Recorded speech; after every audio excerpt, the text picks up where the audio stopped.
I did not like her response.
All right, ladies and gentlemen, I have about 9 o'clock. I'm going to call the dockets. I have a writ of habeas corpus that says is going to be heard with the Wilson County docket. In re Emery J. Menchaca. Is anyone here on that? Give me just a moment. Okay. Now, on the civil dockets, I'm going to ask for announcements from attorneys for your estimation of time. Start with the Wilson County docket. Matter of the marriage of Shannon and Michael Rawlings. Your Honor, I am present. We have actually reached an agreement on that, but we will need probably 10 to 15 minutes to prove it up. All right, I'm marking number 1.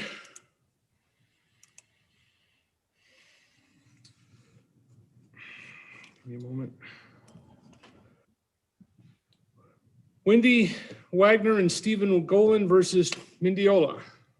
I'm here, Your Honor. Travis Mendiola present. All right, Mr. Ito, him signing in. Yeah, I believe we came to agreed order to do a quick claim. I take a little in the front, they take a little in the back on the property. All right, Mr. Ito? Hello, Yes. I'm here, Eloy Ita for Wendy Wagner and Stephen Goglian. Okay, and Mendiola says he believes that you've reached an agreement? Yes, we're gonna confer right now. We're kind of just hashing out just a minor detail on an agreed statement of facts, and we're gonna submit for signature. All right, give me just a moment.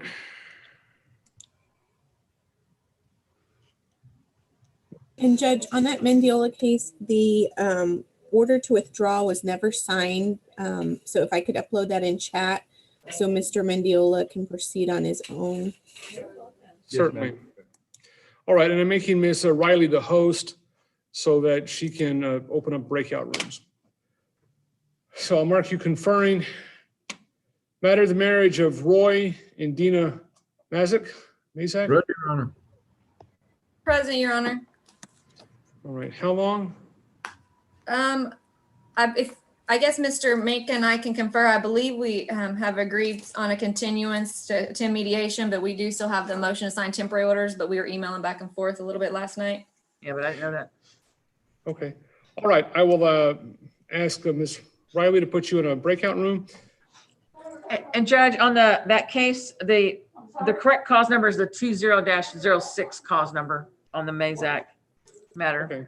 Okay. I had noticed that.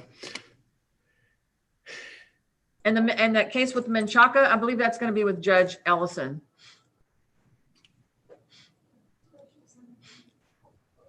Okay, is that on the next page?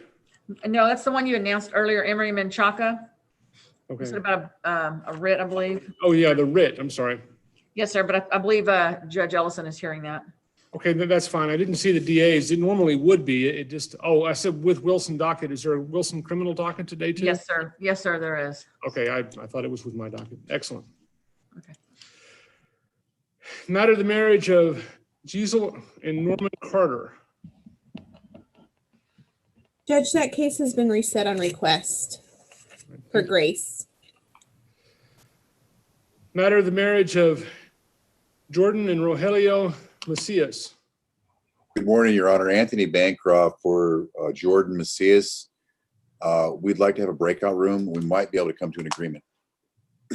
I'm also present. Okay, all right. Ms. Riley will take care of that. Mr. Macias, you should receive an invitation shortly to a breakout room. You ought to be able to see a pop-up come up on your screen and just accept it, and you'll be able to confer with Mr. Bancroft in a separate electronic. Yes, sir. In the interest of Serenity Davidson, a child. Judge, that one's also reset on request by Attorney Grace Burr. Name change, George Anthony Descalos. Say, I'm present, Your Honor. okay. All right, are you ready to proceed, sir? Yes, I am. Okay, I take up the uncontested matters where people are representing themselves. After those with attorneys, I'll mark you A. You'll be the first one I take up. San Miguel versus Peeler. I downloaded the documents for today. How long is the announcement? Your Honor, sorry. Stephanie Noble on behalf of San Miguel. We have two motions to be heard today, and we estimate about 2 hours. Your Honor, this is Chris Clough on behalf of the Peelers. Maybe an hour defending one and one of our own. Okay, so 2 towers. Agreeing with 2 hours altogether, or you think closer? Yeah, that'd be plenty. All right, it looks like it's not going to be an issue. We're interviewing for a new chief juvenile probation officer in the Carnes-Wilson office, and I have a 2:30 Zoom hearing where we're doing interviews. So I have a hard break today, but again, it looks like the people who'd announced 7 hours have all come to an agreement. So I'll let the attorneys confer. I'm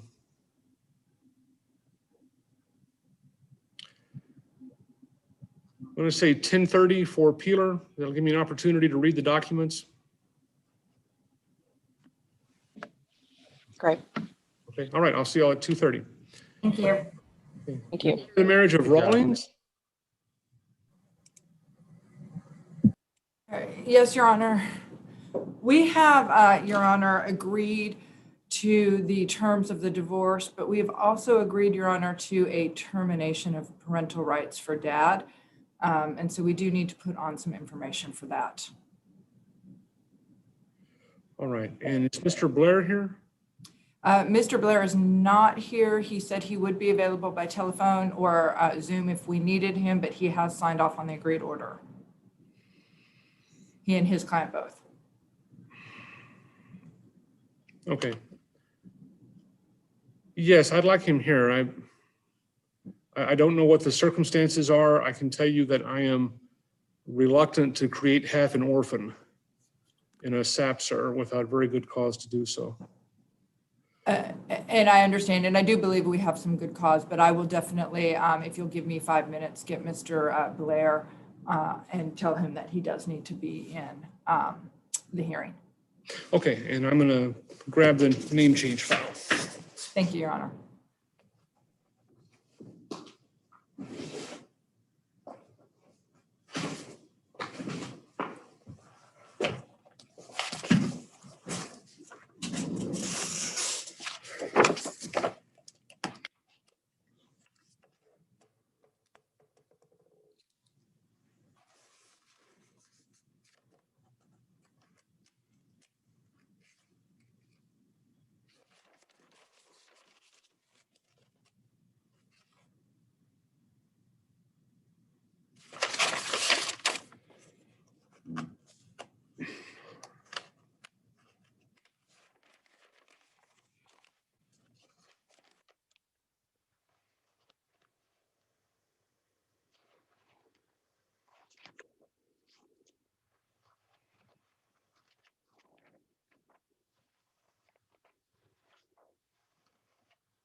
All right, Mr. Almquist, Yes, sir. do you have your proposed order for me to sign? Proposed order. Sorry, I'm not sure exactly what that is. Did you go to texaslawhelp.org to get the documents to file this name change? No. Okay, all right. Unless it's part of a divorce, you have to file a lawsuit in district court to change a last name, which you've done. At the end of that, if the judge approves it, they have to sign a judgment or an order changing the name.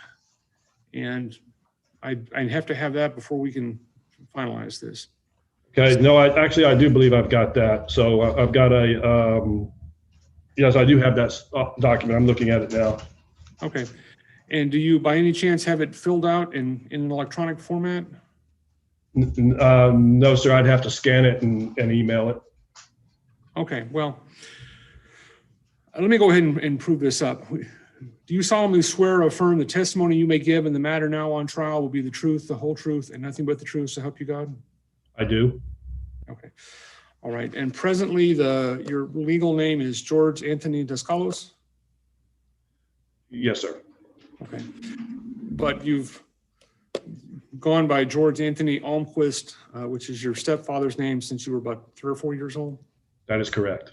Okay. All right. And I'll take judicial notice of the contents of the file that you were a resident of Wilson County whenever this lawsuit was filed, and that you have no criminal history impediment to the name change.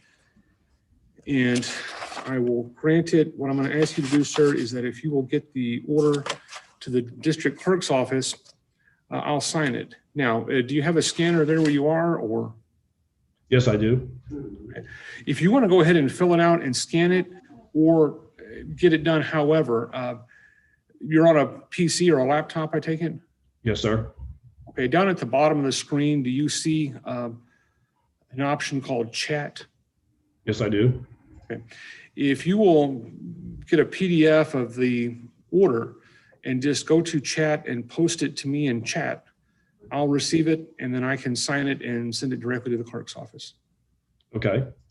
And that'll be quicker. Otherwise, you can mail it in, email it in, hand carry it to the district clerk, whichever you prefer. But I'll be on here for several hours, so I'll just let you shut your video off if you want, and you can come back and work on that. Okay, very good. All right, thank you. Thank you, sir. Give me just a moment to look at the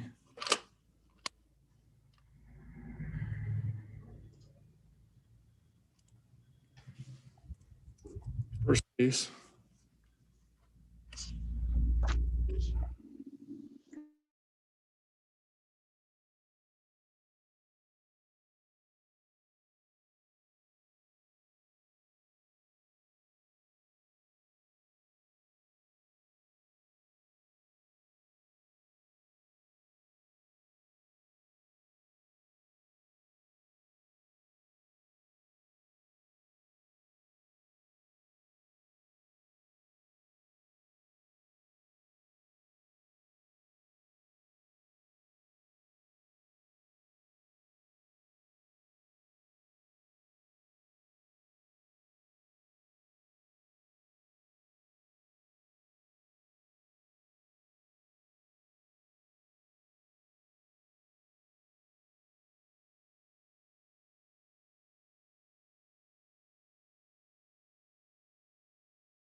Okay, in the matter of the marriage of Rawlings,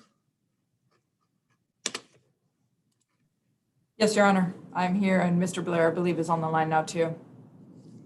Yes, Your Honor. Yes, Your Honor. and is Michael Rawlings present? Oh, Your Honor, I'm sorry. I told Mr. Blair just that you only needed him. I apologize. All right, well, I don't know if I need him or not. Okay, and I just got a letter from Ms. Riley. A chat message. No, I said 10:30. Okay. All right, so are both sides ready? On Rawlings, yes, Your Honor. We have agreed orders. And I think Ms. Reuter just wants to put on proof. Okay. All right, and so let me ask Shannon Rawlings, would you raise your right hand? You solemnly swear or affirm the testimony you may give in the matter now on trial will be the truth, the whole truth, and nothing but the truth, so help you God? Yes. All right. Go ahead, Ms. Reuter. Shannon, are you currently married to Michael Rawlings? Yes. And have you been separated from him? Well, how long have you been separated from Mr. Rawlings? Since May of 2018. And your marriage has become insupportable because of discord or conflict of personalities, correct? Yes. And there is no chance of reconciliation, correct? Correct. Now, you have entered into an agreement for divorce regarding both your child and your property, is that correct? Yes. And we will talk about your child in a second, but your property division, have all parties signed the final decree of divorce that distributes the property? Yes. And is that a just and equitable division of your property? Yes. And both you and your husband have some separate property that was identified in that divorce, is that correct? Yes. And yours is your residence and his is an inheritance that he received from his, is it his mother? I apologize. Yes. Are you asking the court to approve your property division? Yes. Now, you have one son with Mr. Rawlings, correct? Yes. And how old is your son? 6. And how old was he when Mr. Rawlings left? 3. You are asking the court, and it has been agreed, that Mr. Rawlings terminate his rights regarding your son. Is that correct? Yes. And you understand that when he terminates his rights regarding your son, that means he terminates all duties regarding your son. Is that correct? Yes. And such duties would be his duty to pay child support to you. You understand that with this termination, he will no longer be required to pay child support, correct? Yes. So tell the court why it is in your son's best interest for Mr. Rawlings' rights to be terminated. Michael has seen Colby one time in the last 2.5 years by his choice. Michael has a history of domestic violence in our relationship previous, and he is an alcoholic. Colby has been left unattended in his care and crossed the street while he was watching him. Michael has violent tendencies and anger issues. He has 3 older children who are all adults who do not wish to have a relationship with Michael due to his alcoholism, his behavior, and his just lack of consistency in their lives. His oldest son has 2 daughters that would be his granddaughters who he does not want his father to see because he doesn't think it's healthy for his daughters. Now, is Cody seeing a therapist currently? He is, yes. Does his therapist also believe it's in Cody's best interest to not have contact with his father? Yes. Has Cody gotten used to not having contact with his father? Yes. Do you think it would be harmful, and does his therapist think it would be harmful for him if Michael just suddenly appeared again in his life out of the blue? Yes. Can you explain to the court what his contact with his older children, how that would go, and what would happen, and why they do not have a relationship with him at this time? Through my time with Michael, I saw many times the children would attempt to come to the house or to visit us. Things would be okay for temporarily, and then he would drink. He would become violent. On many occasions, I saw each one of his children in tears due to their interactions with their father. Multiple times I would see them just choose not to be, they didn't want to be around him anymore. They would leave.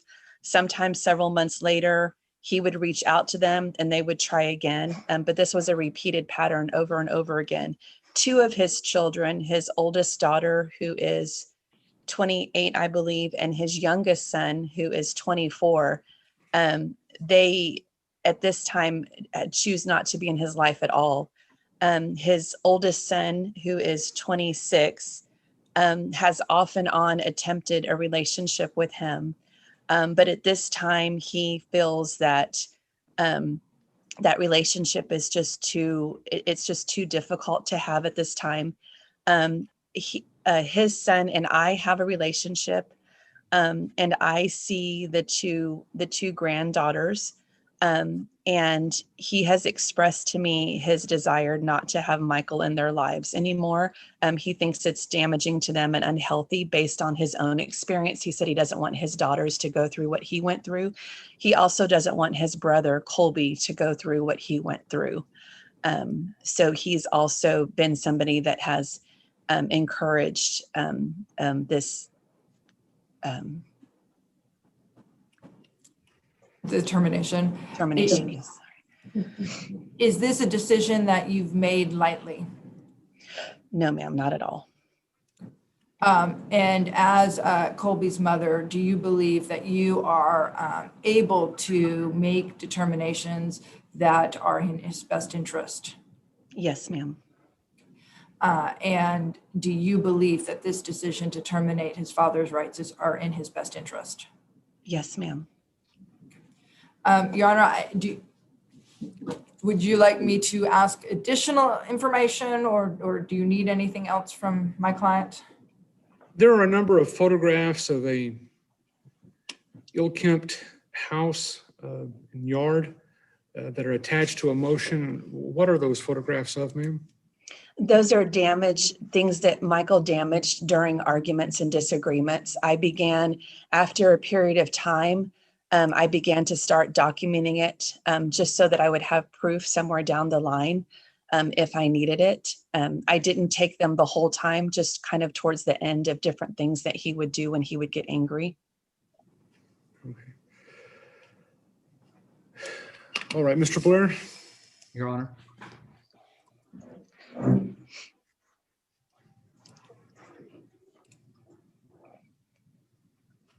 And I'm sorry, I didn't catch that. Yes, Your Honor. Did you have any questions for this witness? No, Your Honor. Okay. And has there been a relinquishment of parental rights signed, or are you just doing this through the? There has been an affidavit of relinquishment, Your Honor. We have included, which has been signed by all parties and will be sent to the court, an order actually terminating Mr. Rawlings' rights, as well as mentioning in the divorce, or referencing that order in the divorce, that his rights have been terminated. That is correct, Your Honor. All right. Okay. If you are able to post those in chat, if they're already everything done and signed off on, that would be quicker. We're having some adventures with the e-file system. Attorney yesterday came on and swore he'd filed an order on December 2nd. Clerk, coordinator, nobody can find it. But when I went in to file something in the same case, it showed that that was the last document that was filed on December 2nd, but it wouldn't let me pull it up. This morning, I received notice that 4 documents were accepted for filing, and I had filed these on the 16th of November. And I know the clerk didn't sit on them for 25 days, so I don't know what's going on with e-file, but we're having some issues. Well, yes, Your Honor. I will figure it out, Your Honor, before too long. And on if how you to need to post it. email it or e-file it, that's fine. It's just, we'll be online for a while if you want to post it in chat. I will do that. If not, Your Honor, I'm sure my paralegal will know how to do it. Somebody in this office will know how to do it. Okay, it's easy. If you have a PDF, just go to chat at the bottom Okay. of the screen, click on Oh, I that. see file. Yep, I see Yes. it. Okay. I didn't know that until August. I was having people email me stuff until August, so, Okay, absolutely, I will be able to do this. Yes, Your Honor. okay, all right. Okay. All right then, and was there testimony on residents and whether any other children are expected? If there was, I zoned out. No, and I apologize. And so let me finish that, Your Honor. Shannon, you are a resident of Wilson County, correct? Yes. And how long have you, well, you've been a resident of Wilson County for years, correct? Yes. And you've been a resident of Texas, obviously for years as well, correct? Yes. And Cody is your only child of this marriage, correct?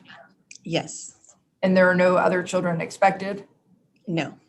And you are asking the court to grant your divorce, approve the termination, and all of the issues regarding your son, correct? Yes. And you are asking the court to grant the divorce as to the property division as well, correct? Yes. Thank you. All right, anything else, Mr. Blair? Just confirming, Ms. Rawlings, you're not currently in bankruptcy? No, sir. Okay. Nothing further, Your Honor. Okay, then I will find I have jurisdiction to hear this matter. The case has been on file for more than 60 days. The respondent has appeared in court by an attorney and has also signed off on the divorce decree indicating his agreement to it. The petitioner was a resident of Wilson County for 90 days and of Texas for 6 months prior to the time this lawsuit was filed. The marriage between the parties has become undermined due to a discord or conflict of personalities, and there's no present likelihood of reconciliation. There was 1 child born during the marriage. No other children are born, adopted, or expected. And I'll find that the proposed order terminating the parental rights of the respondent has been shown by clear and convincing evidence to be in the best interest of the child, and I will approve it. And I will terminate the respondent's parental rights in this case. And I will approve the division of the marital property and debts and find it's just, fair, and equitable. All right, and ma'am, were you asking for a name change? Yes, she was, and I apologize, Your Honor. What, Shannon, what is the name that you are asking the court to change your name to? Shannon Jeans Rawlings, I'm sorry. Shannon Jeans, JEANES Rawlings, RAWLINGS. Okay, and is Jean's a previous name of yours? It's my maiden name. Okay. All right. I'll assume I can do that and order that. And any relief, it does not appear in the divorce decree is denied, so that will be a final appealable order. And you are excused. Thank you, Your Honor, and I will stay on to put this through the chat room. All right, sounds good. And let me ask the other attorneys, do we have announcements or anything? Yes, Judge, I believe Mr. Minka and I have reached somewhat of an agreement. All right, he has not, is he still in the breakout room? He was trying to figure out how to leave it, so I guess we can wait a second to see if he gets through. Okay.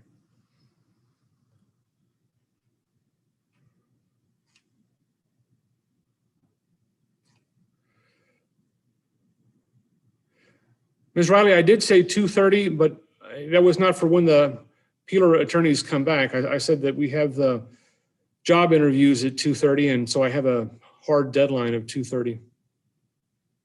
All right, I don't see Alan. Ms. Riley, if you could go into the breakout room and ask him to get out of there, or... He's not in the breakout room. I don't see, maybe he got kicked out of the Zoom hearing. Okay, let's give him... I mean, I can tell the court what we agreed on if you'd like. Okay, what's that? So we've agreed on the motion for continuance. We've agreed to reset. I believe he checked the court has availability on February 1st. And so we're going to attend mediation first on January 12th. Okay, And Alan's supposed to be getting together a mediation referral order. okay, And then I'm going to make 2 changes to our proposed temporary orders that we've agreed to, and then submit them for your signature. all right. Okay, then I will reset the case for February the 1st, and I'll sign those orders when they come in. All right, thank you, Judge. May I be excused. Absolutely. Thank you. Have a good one. And Judge, I see Mr. Mendiola back, but I don't see Mr. Heatha, so I'm not sure if they've given an update on their case. They have not.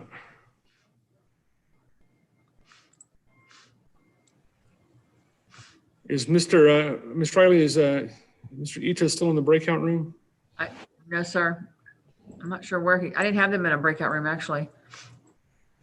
I think he's drawing up the papers, Your Honor. It looks like he's off the Zoom meeting. All right, I need to take off for a few minutes. I took my computer home last night or yesterday afternoons because we had other job interviews I had to do from the house, and I did not get my entire power supply back. And I'm finding out that now that I have a second monitor hooked up, apparently when you're on the battery, pushing out the video signal to that second monitor just sucks the battery down. It's gone from full to 27% in less than an hour.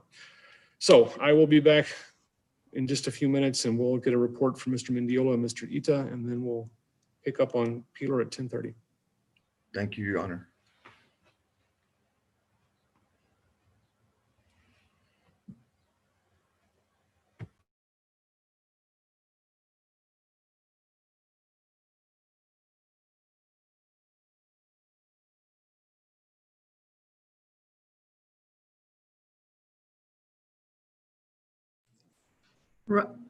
Alan, okay, Alan Minka, looking at your name there. I think Jennifer White made an announcement on your Still case. Okay, so we're done for today? I believe so. She said it was reset to 2/1/2021, February 1st. Right, Y'all had some type of an agreed temporary order that was going to get. right. Orders to come. 1 temporary orders and 1 order referral to mediation. Yes, sir. All right, thank you. Thank you, sir. You have a good day.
I think Debbie and Paul went to go do the computers, Yes. right? Okay. Yes, because they were, I think they were having trouble with like the. Oh, the Zoom, right? Yeah. Yeah, the ID number or whatever. You're not muted, Victoria. Wait.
All right, Ms. Tejada, are you available?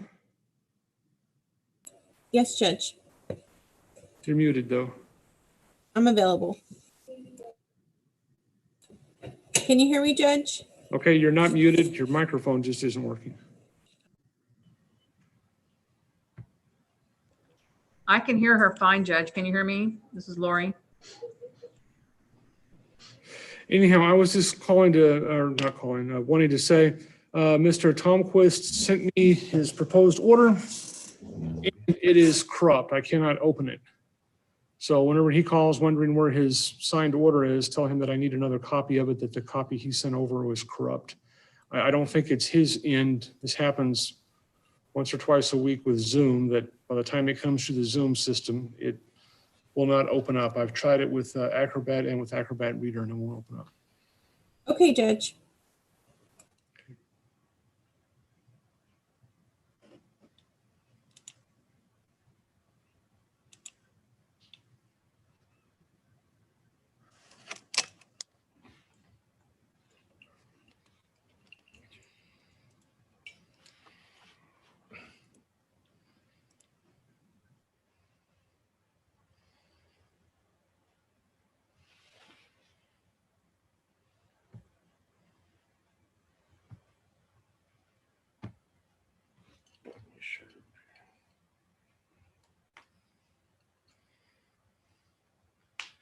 Yeah, I think it's the God metal that messes him up. It's the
Did we hear anything from Anthony Bancroft and Mr. Macias? They're still in a breakout room, Judge. Do you want me to go in there? No, that's fine. I can't see them because I'm not the host right now, I guess. Yes, sir. All right, thank you.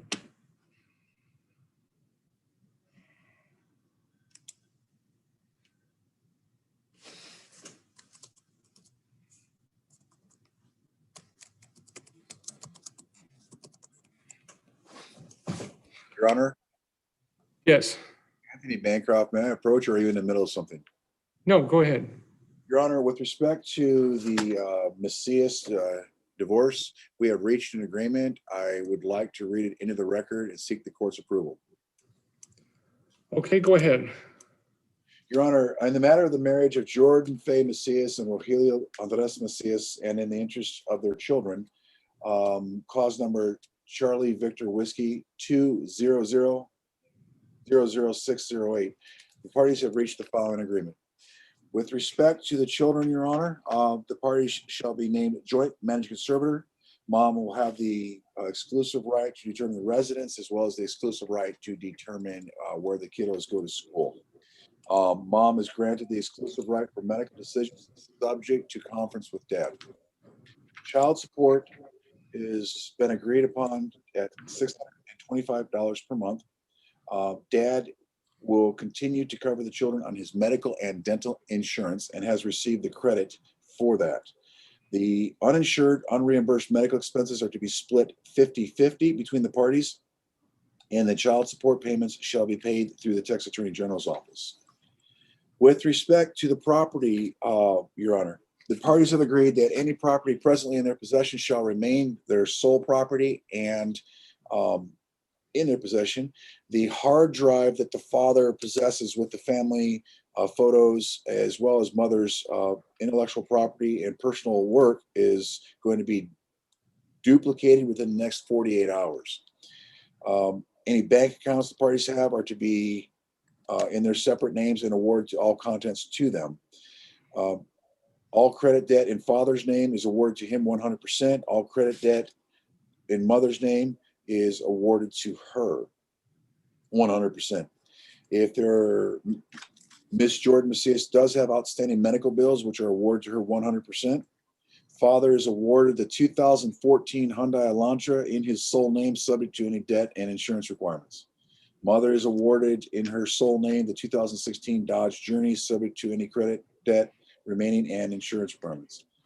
A Spectrum internet bill may exist, and that is awarded 100% to Roger Macias. With respect to the marital residence, it is a rental property, Your Honor. However, the parties have agreed that they shall file the 2020 federal income tax return jointly. Any proceeds from that are to be used to pay the 2020 property taxes.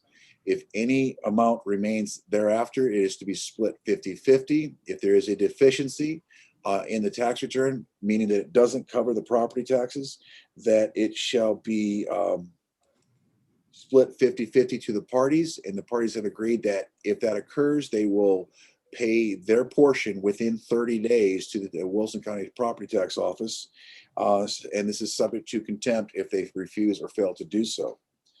And I believe, Your Honor, that is the entirety of the agreement, and we are ready to prove it up if the court will accept it. All right, let me ask Mr. Macias, is that your agreement? Okay, and you're muted right now, sir. Yes, sir, it is. Okay. All right, and let me ask, you say it's the house is a rental property? You mean that you're renting it out right now? They're renting it right now, Your Honor. The Mrs. Macias signed a rental agreement from the folks who own it, and she's on a yearly rental. So it's She has to pay the taxes. Yes, for the year 2021 and beyond. The year of 2020 and previous, the parties had paid the property taxes on it. Okay, yeah, I just trying to make sure, but they don't own it, but they just have a residential lease where they have to pay the property tax. That is correct, Judge. Okay, that's I've never seen that in a residential lease. Lots of commercial ones. All right. Okay, then let me ask both of the parties to raise their right hands. That each of you solemnly swear or affirm the testimony you may give in the matter now on trial will be the truth, the whole truth, and nothing but the truth, so help you God? I do. All right, and your name, ma'am? Jordan Faye Macias. And your name, sir? Rogelio Andres Macias. All right, you may put your hands down. Go ahead, Mr. Bancroft. Jordan, at the time of filing for this petition for divorce, were you a resident of Wilson County for the preceding 90 days? Yes. And were you a resident of the state of Texas for the preceding 6 months? Yes. All right, and who are you presently married to? Rogelio Macias. Okay. And is your marriage capable of reconciliation? No. All right. Are you asking the court to grant you a divorce due to insupportability? Yes. Okay. And did you have any children of this marriage? Yes. And what are their names? Kylo Ren Macias and Scarlett Gray Macias. Okay. Have you and your husband come to an agreement with respect to the support, care, possession, and access to these children? Yes, sir.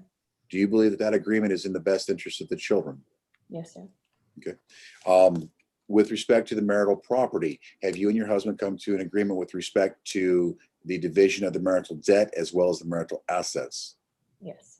And do you believe it's a just and right division? And would you ask the court to grant and approve that agreement? Yes. With respect to the marriage, were there any children adopted in this marriage? No. Right. And are you presently pregnant or possibly pregnant? No, sir. Okay. And are you currently in bankruptcy proceedings? No, sir. Right. Do you know if Rogelio is in bankruptcy proceedings? Not that I know of. All right. The other thing is would you be requesting a name change from the court? Yes. Okay, and what would you like your full name to be? Will it be changed today? It would be granted today, but it would take paperwork, ma'am. Okay, gotcha. It would be my maiden last name, Inquist. Okay. E-N-G. All right, so you're asking your name to be changed to Jordan Faye Enquist, and that is a previous name that you've held, correct? That's my maiden last name, yes. Very well. Your Honor, I have no further questions for the court, and I would pass. All right, Mr. Macias, I will give you an opportunity to testify in just a moment, but at this time, do you have any questions for your wife? None that I can fit into today. So. All right. Go ahead, Mr. Bancroft. Mr. Macias, you've heard the agreements that have been read into the record of the court. Is that your agreement, sir? I agree with them, yes. Have you had the opportunity to ask questions and have those questions been answered to your satisfaction? Yes, sir. All right. Have you had an opportunity to seek independent counsel and have elected to not seek independent counsel? Yeah, I've already started seeking counsel. Okay. All right. With respect to the bankruptcy matter, are you presently in bankruptcy? No, I'm not. All right. And is there anything that I have missed that you wanted to add or take out from the agreements that we've read into the record? No. Very well. Your Honor, I have no further questions for the witness. All right, Mr. Macias, again, is there anything else you want me to know? I didn't want to do this. That's really just it. But other than that, no. Okay, sir. I understand that. And you understand that I know Mr. Bancroft and you and your wife met in a breakout room, but that Mr. Bancroft has only represented your wife and he's not your attorney in this case? Mm-hmm. That is correct. Okay, all right.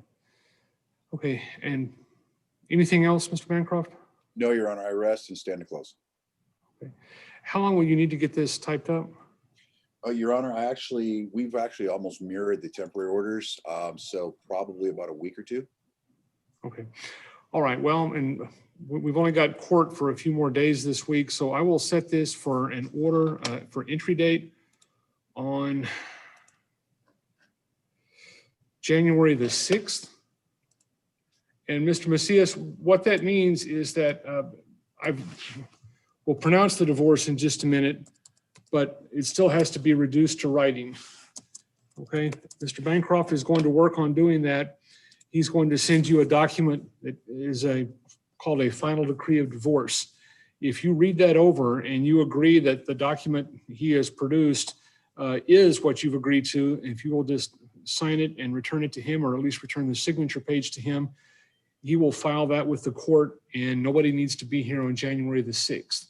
If you disagree with him, you don't believe that he's written it up correctly, then you need to, you or your attorney, if you hire one, need to negotiate with Mr. Bancroft and see if you can come to an agreement. If you cannot come to an agreement, then we'll be back here on January the 6th just to get this finally reduced to writing and signed. But again, if you've signed off on it before then, no one needs to be here on the 6th. Yes, all right, then I'll find I have jurisdiction to hear this matter. It's been on file more than 60 days. The petitioner has appeared in open court and announced ready. The respondents appeared in open court and announced ready. The petitioner had been a resident of Wilson County for 90 days and Texas for 6 months prior to the time the lawsuit was filed. The marriage between the parties has become undermined due to a discord or conflict of personalities, and there's no present likelihood of reconciliation. There were 2 children born during the marriage and no other children were born, adopted, or expected. And I find that the proposed orders concerning the children are in their best interest and I will approve them. I'll find that the proposed division of the marital property and debts is just, fair, and equitable, and I will approve it. I will restore the petitioner's previous last name of Inquist and pronounce the divorce in open court. Any relief that doesn't appear in this decree will be denied, so it'll be a final appealable order. I wish y'all good luck. Thank you.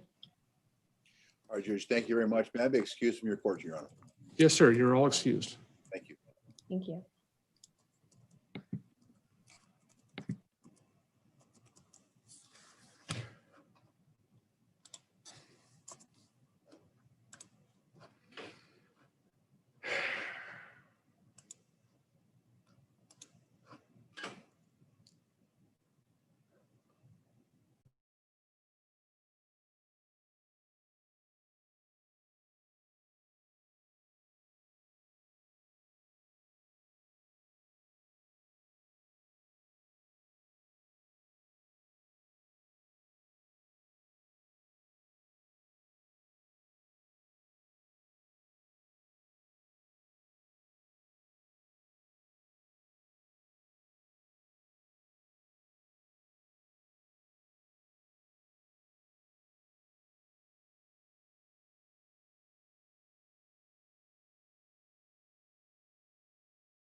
Judge.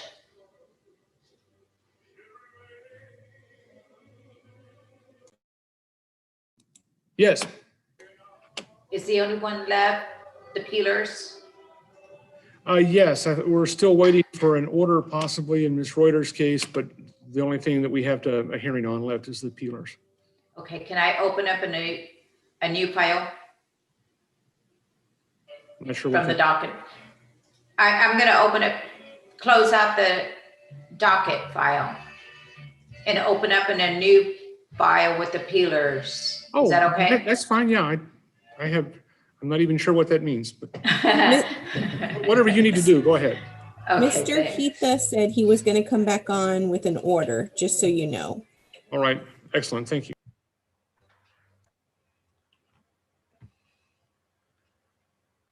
I just wanted to say that Mr. Hitta and I are conferring and he's drawing up the orders as we speak.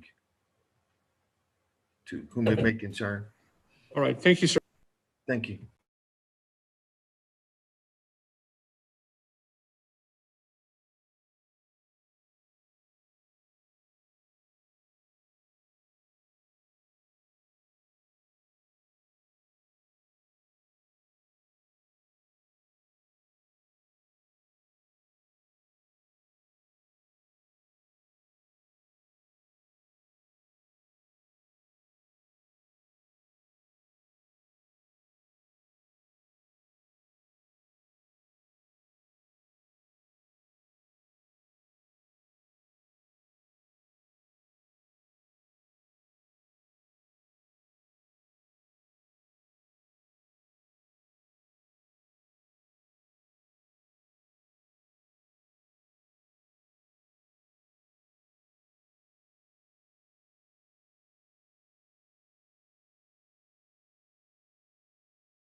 All right, give me,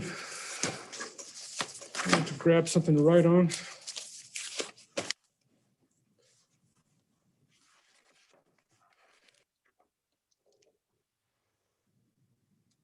I don't see Mr. Ita, so I assume that the Mendiola case is not ready to go forward. Looks like we're still pending on the paperwork, Your Honor. I'll be here for quite a while. Okay, so will I, sir. Okay. All right, who is going to argue the Bolton hearing or the Bolton motion to suppress? I will, Your Honor, on behalf of San Miguel, Stephanie Noble. Cody Schneider on behalf on Kiewit Mining Group, Your Honor. Chris Clough on behalf of the Peelers.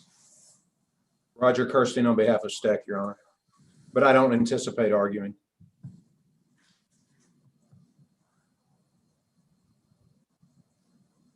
All right, go ahead, Ms. Noble. Thank you, Your Honor. As I mentioned, I'll be presenting argument on the joint motion to exclude the expert opinions of the Peelers expert, David Bolton. And the Peelers seek a number of different categories of damages in this case, and they have designated 2 damages experts. A few weeks ago, you'll remember we discussed the work of one of their damages experts, Carl Killian, and Mr. Killian's estimation of costs related to the Peelers' proposed reclamation plan. Their other damages expert is Mr. David Bolton, and Mr. Bolton intends to opine regarding the alleged diminution in value to the Peelers' property. But Mr. Bolton's opinions, however, do not meet the relevant standard for expert testimony because they do not comply with the applicable damages standards under Texas law. In particular, Bolton's damages assessment would amount to an impermissible windfall and double recovery to the Peelers. And because he includes unreliable and speculative stigma damages in his assessment, which are contrary to the Texas Supreme Court standard in the Mel Akers case, his damages are unreliable and should be excluded. Now, with regard to the double recovery, I would like to note at the outset that in the response to our motion, the Peelers finally acknowledge that they are not entitled to both the damages related to reclamation costs and the diminution in value. They now assert that they are simply providing alternate damages calculations, and that is a helpful clarification at this late stage in the case. But even with that admission, there is still a double recovery inherent in Mr. Bolton's damages assessment. And to explain that, I want to back up and explain what Mr. Bolton actually did in his assessment. So I'd like to ask Mr. Massington, who's on, to pull up Exhibit A to our motion, which is Mr. Bolton's appraisal report. Is that okay if we share our screen? Yes, if you have the floor, you don't need to ask for permission. Just go ahead. Thank you, Your Honor. And I'd like to turn to page 4 of his report and blow up, Tony, the purpose of the assignment. Mr. Bolton explains that the purpose of the assignment that he was asked to conduct is to estimate the market value of the subject property as impaired without consideration of the San Miguel Electric Cooperative Project and as impaired with the San Miguel Electric Cooperative Project. And then if we go to the middle of that same page, Mr. Bolton explains what he means by as impaired and, or as unimpaired, excuse me, and as impaired. And the unimpaired value he describes and that he used is the market value of the subject property, the Peeler Ranch, without consideration of the San Miguel 410 megawatt lignite-fired power generating plant, associated mining facilities and activities, partial reclamation and contamination issues. And then as impaired is the Peeler Ranch with consideration of the San Miguel power plant, the associated mining facilities and activities, partial reclamation and potential contamination issues. And then Mr. Bolton undertook to appraise each of those values and calculate the difference. And that's how he came up with his approximately $36 million in the diminution in value that he's intending to opine on. Now, as the court is aware, the Peelers voluntarily allowed mining to take place on their ranch.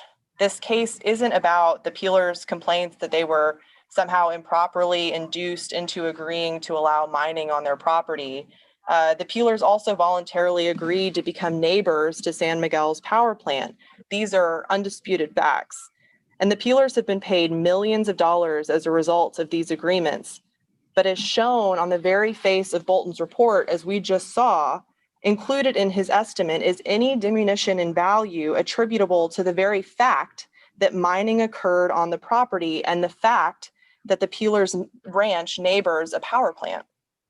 In essence, the Peelers are asking to be awarded damages for activities that they voluntarily bargained for and for which they have already been compensated. At his deposition, Mr. Bolton admitted that he did not make any consideration of what the Peelers had previously agreed to with respect to their property. That was not a relevant consideration to him. But to be a proper measure of damages, the Peelers should only be compensated for the conduct they claim went beyond what they agreed to. And in some regard, the Peelers seem to agree with this very basic principle in theory. At the bottom of page 6 of their response to our Bolton motion, the Peelers assert that they seek damages for the harm caused to the property by San Miguel's breach of the leases and the coal company's tortious conduct. But the problem is that Bolton's damages are not limited to such a harm or to such an alleged harm, because Bolton's starting point is the Peelers' property without any mining operations whatsoever and without the existence of a power plant. So his diminution in value damages include any decrease in property value that occurred simply as a result of mining and the power plant. To reiterate, the Peelers have already been paid for mining to occur on their land, and the Peelers negotiated the sale of land in the middle of their ranch for the construction of a power plant, and they have been paid handsomely for those activities. As a result, if the Peelers were awarded Bolton's damages estimate, they would be paid again, and that's simply not a correct form of compensatory damages. If the Peelers were really only looking to be compensated for the harm they are claiming in this lawsuit, then the unimpaired value that Mr. Bolton used should have been the Peeler Ranch with mining operations and a power plant already on site, because that's what the Peelers bargained for. Because Bolton's damages assessment allows the Peelers to recover for diminution in value for activities that are not at issue in this lawsuit, his opinions are irrelevant and unreliable, and his entire appraisal must be excluded. Additionally, Mr. Bolton has made no consideration of the ongoing reclamation work that's being performed on the Peeler Ranch. And of course, as the court is well aware, that's been discussed at many hearings, San Miguel has an obligation to perform reclamation work. It will be completed, it's ongoing. So if the Peelers are awarded Bolton's estimate, they will have $36 million in their pocket and the benefit of reclamation work that is continuing to progress. That would not make the Peelers whole, which is the proper standard for compensatory damages. That's a massive windfall to the Peelers. And now I'd like to turn to the portion of Mr. Bolton's appraisal that speaks to stigma damages. One thing that he includes in his diminution in value is purported market stigma as a result of the mining activities and purported contamination on the Peelers' property. And as we explained in our briefing, and it's important to note at the outset that the Texas Supreme Court has never expressly approved the recovery of stigma damages in environmental contamination cases. The leading case on this issue is Houston Unlimited v. Mel Acres, which is 443 Southwest 3rd 820, and it was decided in 2014. This is a critically important case for the purposes of this motion and the Peelers' motion to exclude Mark Schultze, which we'll be discussing in a bit. And in that case, the Texas Supreme Court was presented with the opportunity to recognize a legal right to recover stigma damages, but it declined to do so. And if your honor would like, we can send you that case in the chat, or we can I've just. got it. I've read it before, and they also had an opportunity to foreclose stigma damages, and they didn't do that either. They did what the highest court usually does, and I'm not criticizing it, but they dodge any issue they don't absolutely have to answer. That's right, Your Honor. That's exactly right. They decided that because the expert appraiser in that case had not conducted a reliable appraisal, that they didn't have to decide the ultimate right to recover stigma damages because the expert's work was unreliable, and so there was no legally sufficient evidence regarding stigma damages, so the verdict could be overturned on that ground alone. I would like to just, because it's such an important case, walk through a couple of the key points, and I'll be brief since Your Honor has mentioned that he's read it. And Tony, we don't need to pull it up. I'll just go through a couple points that the court did decline to recognize the right to stigma damages. But in that case, there was a metal processing facility off 290 near Chapel Hill. On the other side of the highway was ranching land, and it was uncovered that the metal processing facility had been dumping some or discharging some contaminants right out on the ground outside of their facility, and it was running into the ranch land across the highway. And upon inspection of the ranch, the Mel Acres Ranch, they noticed that there were contaminants in excess of the state action level. And so the ranch brought suit against the metal processing facility, alleging a number of torts. And the ranch did not present or did not ask for any remediation or repair costs. They sought the diminution in value related solely to the stigma damages that they claimed were occurring or decreasing the value of the property because of the purported contamination. And the court noted that it has generally permitted a landowner to recover either the costs of repair or the diminution in value of the property, and those are generally mutually exclusive. But it also noted that there have been some cases that have allowed a diminution in value to be recoverable for stigma if that stigma is existing after the repairs have been made. And the court recognized there was a conflict in the lower courts of appeals and declined to resolve that conflict in the Mel Acres case. But I want to point out that Mel Acres is clear, and actually all of the cases that the Peelers cite for their position that stigma damages are recoverable, they all agree. Stigma damages are the reduction in value that occurs on a property after repairs are made. Mel Acres says it, the Ludd case says it, the Lucci case from the Fourth Court of Appeals says it. I mean, that is clearly the standard. And that's something that the Peelers never really deal with in their briefing. And I would also note that the Peelers cite to O'Connor's in their response. It's a secondary source for Texas law, O'Connor's cause of action, in support that, you know, this question of stigma damages is left open. And I'm reading from O'Connor's. I have it here, where it says, stigma damages represent a permanent injury to a property's reputation that remains with the property even after it has been repaired, fixed, or restored. And Bolton's work does not take into account stigma that would be remaining on the property after it has been repaired, fixed, or restored.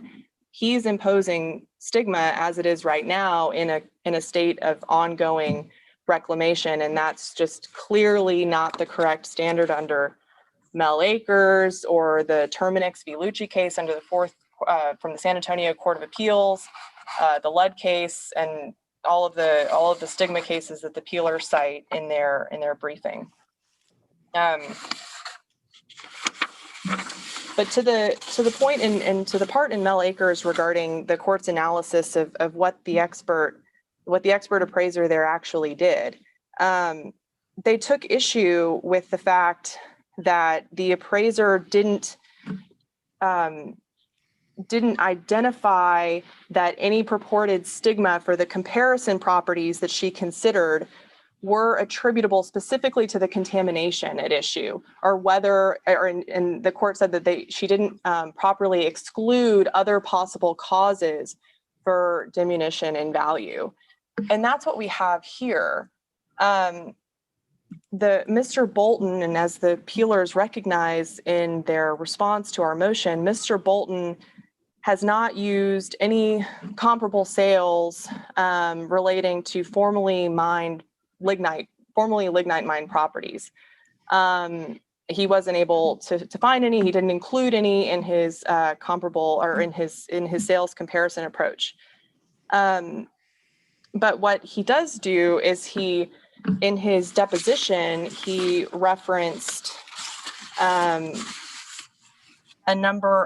he mentioned 3 formerly mined properties and areas where there were power plants and land that has not sold, and claimed that, well, it wasn't really clear. He brought it up at his deposition, but these 3 properties are not mentioned at all in Mr. Bolton's report. And so as a result, we have no connection between those 3 properties and the purported stigma that has occurred as a result of contamination. Basically, Mr. Bolton hasn't done the work that the Texas Supreme Court said is necessary in Mel Acres in order to connect these 3 power plant or lignite mine properties to the stigma that he's assessing here.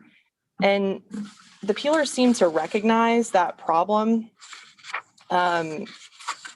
because yesterday, or actually this morning, they filed a supplement to their response to the motion to exclude Bolton. And they referenced in that supplement, another supplement to Bolton's work file. And I have to point out, this supplemental work file, these documents were produced yesterday. Mr. Bolton served his initial report back in January of this year. He was deposed in May. We filed our motion in September, and yet they waited until the day before the hearing to supplement his work file with some articles about these properties.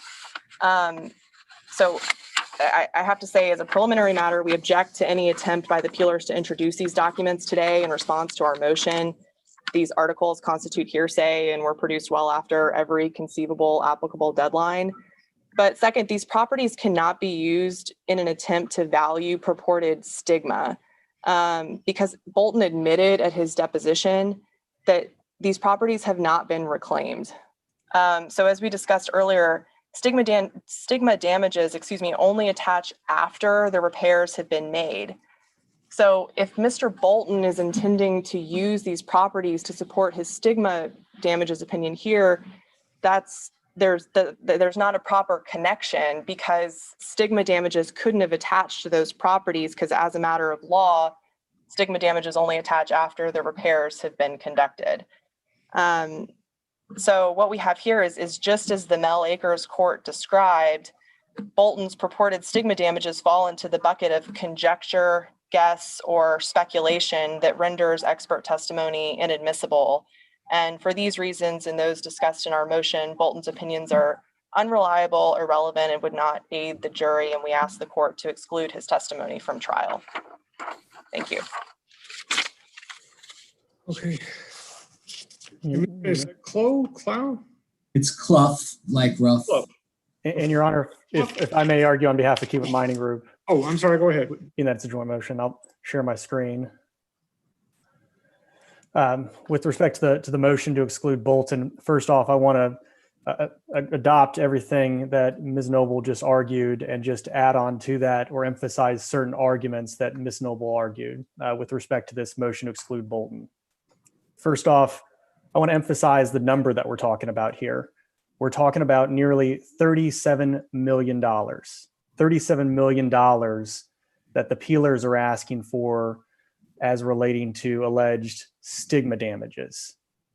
With respect to an amount that much, the opinions need to be reasonable and reliable in this situation when they're asking for the $37 million.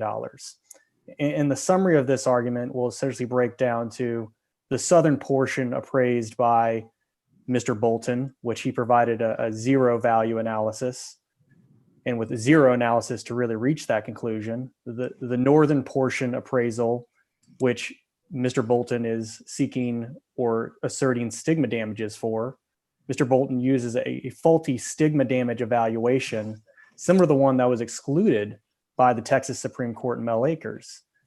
In addition, Bolton used the wrong standard for contamination per his definitions in his report when he accepted the peeler's experts' conclusions about contamination. And lastly, Your Honor, will argue that at the very least, Bolton should be limited with respect to at least Kiewit Mining Group, like the court previously limited Killian, the other damage expert that the peelers offer in this case. Now let's talk about Bolton's opinions and the alleged state of the Peeler Ranch. It is Bolton's opinion that the southern portion, 11,500 acres approximately, has no marketable value, none. And then he goes on. All right, Mr. Schneider? Yes, Your Honor. I don't know if y'all could see me hear me talking. You locked up for about a minute or so on my end. It may have been my end because I've got a note that says my internet connection's unstable. So if you back up about a minute or so. Yes, Your Honor. Let me go. So what I was arguing, I think the last you might have heard, Your Honor, was relating to how the peelers are asking for nearly $37 million in damages. Yes. And that's important to note due to the amount. It really emphasizes how important it is that Bolton's opinions are reasonable and reliable. And the summary of our argument, and I'll just quickly go over it, is the southern portion appraisal by Bolton, there's essentially a zero analysis for him to reach a conclusion that the Peeler Ranch in the southern portion is worthless. Then with respect to the northern portion appraisal by Bolton, he's asserting stigma damages, and to reach that stigma damage evaluation, it was faulty. In addition, overall, Bolton accepted the wrong standard for contamination, even per the definition in his report, because of the contamination conclusions reached by the peeler's other experts. And Your Honor, I'll lastly argue that at least with respect to Bolton, the court with respect to at least Kiewit Mining Group should limit Bolton's opinions similar to how the court limited Killian's opinions, the other damage expert for the peelers. And Bolton's opinions, when broken down with respect to the state of the Peeler Ranch, his opinion is the southern portion, 11,500 acres. 11,500 acres has no marketable value. Goes on to claim that nearly 10,000 acres which has not shown any contamination. He states right there, has not shown any contamination at this time, but still adjusts the value for it because it's merely adjacent to contaminated areas and will suffer from resistance and stigma. Now I want to focus on his opinions related to the southern portion first. 11,500 acres. Bolton claims it's completely worthless. It's worth nothing, $0. So nobody is going to come in and pay a penny's worth to purchase 11,500 acres of the Peeler's Ranch. That alone just doesn't sound on its face reasonable. And when you break it down even further, when you look at it, Your Honor, it's essentially, he cuts the portion in half. All of this right here is what Bolton is saying is worthless.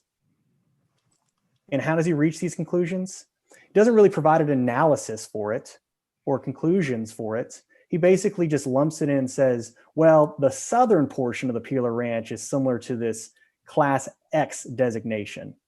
And he provides the definition of this Class X designation. And Class X designations represent the most serious detrimental conditions. And it goes on to explain that a Class X detrimental situation examples include this hazardous waste when contamination is so serious, it poses a serious health hazard, or where the remediation of the site exceeded the property's unimpaired value. And it appears from Bolton's deposition, because he doesn't do any real analysis in his report, from his deposition, it appears that his assertions relating to this Class X designation and the southern portion being quote unquote worthless is because the cost to remediate allegedly is going to exceed the property's unimpaired value. Now, as mentioned briefly earlier, this Class X designation is flatly wrong. The contamination that Bolton relies on to reach this conclusion for a Class X designation is based off of the peeler's other expert opinions relating to contamination. And I won't go down this rabbit trail during this hearing, but we've obviously talked about it numerous times, and we'll talk about it again tomorrow, that it is Kiewit Mining Group's position and Steck and San Miguel's position that the peelers, with at least with respect to the portions of the ranch outside of the leased area, that to be considered contamination, it has to exceed a state action level. And in addition, with respect to this Class X designation, the peeler southern portion of the ranch is not one of these situations where it's the most serious detrimental conditions. This isn't a situation to where it's a wasteland of contamination that's completely caused the property to be worthless. Even Bolton's case study number 3, which is important to note out, he didn't use any of these case studies to reach his conclusions about the southern portion. But even when looking at those case studies, what he used for the northern portion, even the worst scenario in that situation was only reduced by 52%. That case study number 3. And that case study number 3 was far worse than the alleged situation here on the southern portion. The contamination there was of a freshwater aquifer that prevented grazing for 3 years. And that freshwater contamination was considered permanent. And also, Your Honor, this remediation cost exceeding the unimpaired value, I just want to point out that Bolton's opinions about that are intertwined to Killian's opinions, the other damage expert in this case that the court has previously restricted and limited for the opinions that Killian can offer at trial with respect to Kiewit Mining Group. Now I want to go back to this environmental contamination. The definition of environmental contamination within Bolton's own report states, generally, the concentrations of these substances would exceed regulatory limits, which is what we've been arguing all along, that they generally have to exceed regulatory limits to be considered environmental contamination. However, the opinions that Bolton relies on, that's not the standard that was used by the peeler's other experts, which makes his opinions about this widespread contamination and the diminution of value unreliable. With respect to the as impaired value of the northern portion now, what Bolton basically says is he reduced the market value of the northern portion by 20%. So he lowered it down to basically valuing the property to $20 million. But he didn't really provide an evaluation of why he chose 20%. And some of the issues with just his stigma opinions in general, which was mentioned earlier by Ms. Noble, was how stigma damages, and I understand the court reference earlier, has not been recognized by the Texas Supreme Court because it limits its decisions, but we'll get to that in a moment. But in addition, Bolton's analysis for stigma evaluations was faulty, just like the appraisal excluded it found to be unreliable in Mel Acres. Now, with respect to the stigma damages not being recognized, the court is right. The Texas Supreme Court basically just said it has never directly recognized the recoverability of stigma damages, and it wasn't going to in that case because it didn't need to. But what's important to note is in that case, in the language of that case, it did state generally, as it's found previously, a landowner can either recover the lost value or the cost to repair, but not both. And it stated that the Texas Supreme Court on at least 2 other occasions found that you cannot recover both. So pointing out, at least in that situation, that you can't recover both like what the peelers are requesting in this situation. Now, with respect to Bolton's faulty stigma evaluation itself, it is similar to the faulty appraisal in Mel Acres. That there is an analytical gap. there's no real explanation or justification for this reduction of 20%. The case studies that Bolton goes over has different reductions of different percentages, and then basically Bolton just arrives to this 20% reduction number without any explanation. In addition, similar to the appraiser in Mel Acres, Bolton failed to account for contamination that was attributable to alternative causes, like oil and gas activities and the other activities that we talked about previously. In addition, Bolton failed to account for the differences in the properties that he used for these case studies. And finally, Bolton assumed 100% of this diminution in value is due to the alleged contamination in this case. With respect to the case studies that he's used, it's important to note that none of those case studies offered by Bolton concern diminution in value due to stigma alone, like essentially what Bolton says for the northern portion. Again, Bolton says the northern portion is not showing any signs of contamination, but he still is reducing it for stigma damages alone, which is not what occurred for any of those other case studies he offered in his report. In addition, it's clear by his opinions that his reduction, his diminution of value is not just about contamination, as shown by his hypothesis in the page 4. He states that as unimpaired, it's without consideration of the San Miguel plant or the power generating or the associated mining facilities and activities, as well as the reclamation and contamination. It's in addition to those. And he goes on later in page 43 of his report to say stigma is associated with being adjacent to the San Miguel operations, which again, the Peelers chose to sell a portion of their land to have a plant built and operated next to it. They shouldn't be entitled to recover again for that decision that resulted in alleged stigma to their property. And Your Honor, with respect to the Peelers' argument that these items or issues should be addressed on cross-examination, these aren't just cross-examination issues. These go to the heart of Bolton's opinions. The methodology he used was not appropriate with respect to the stigma damages. There's a huge analytical gap between his conclusion that it should be reduced by 20% for the northern portion and that the southern portion is completely worthless. All of this makes his opinions unreliable and inadmissible.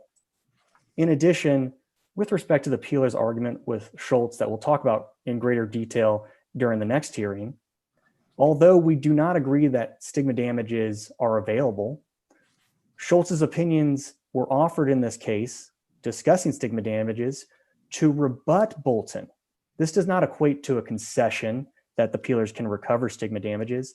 It was simply as a decision to protect ourselves. And with respect to the supplemental brief that Ms. Noble mentioned, it was filed at 6:53 a.m. today.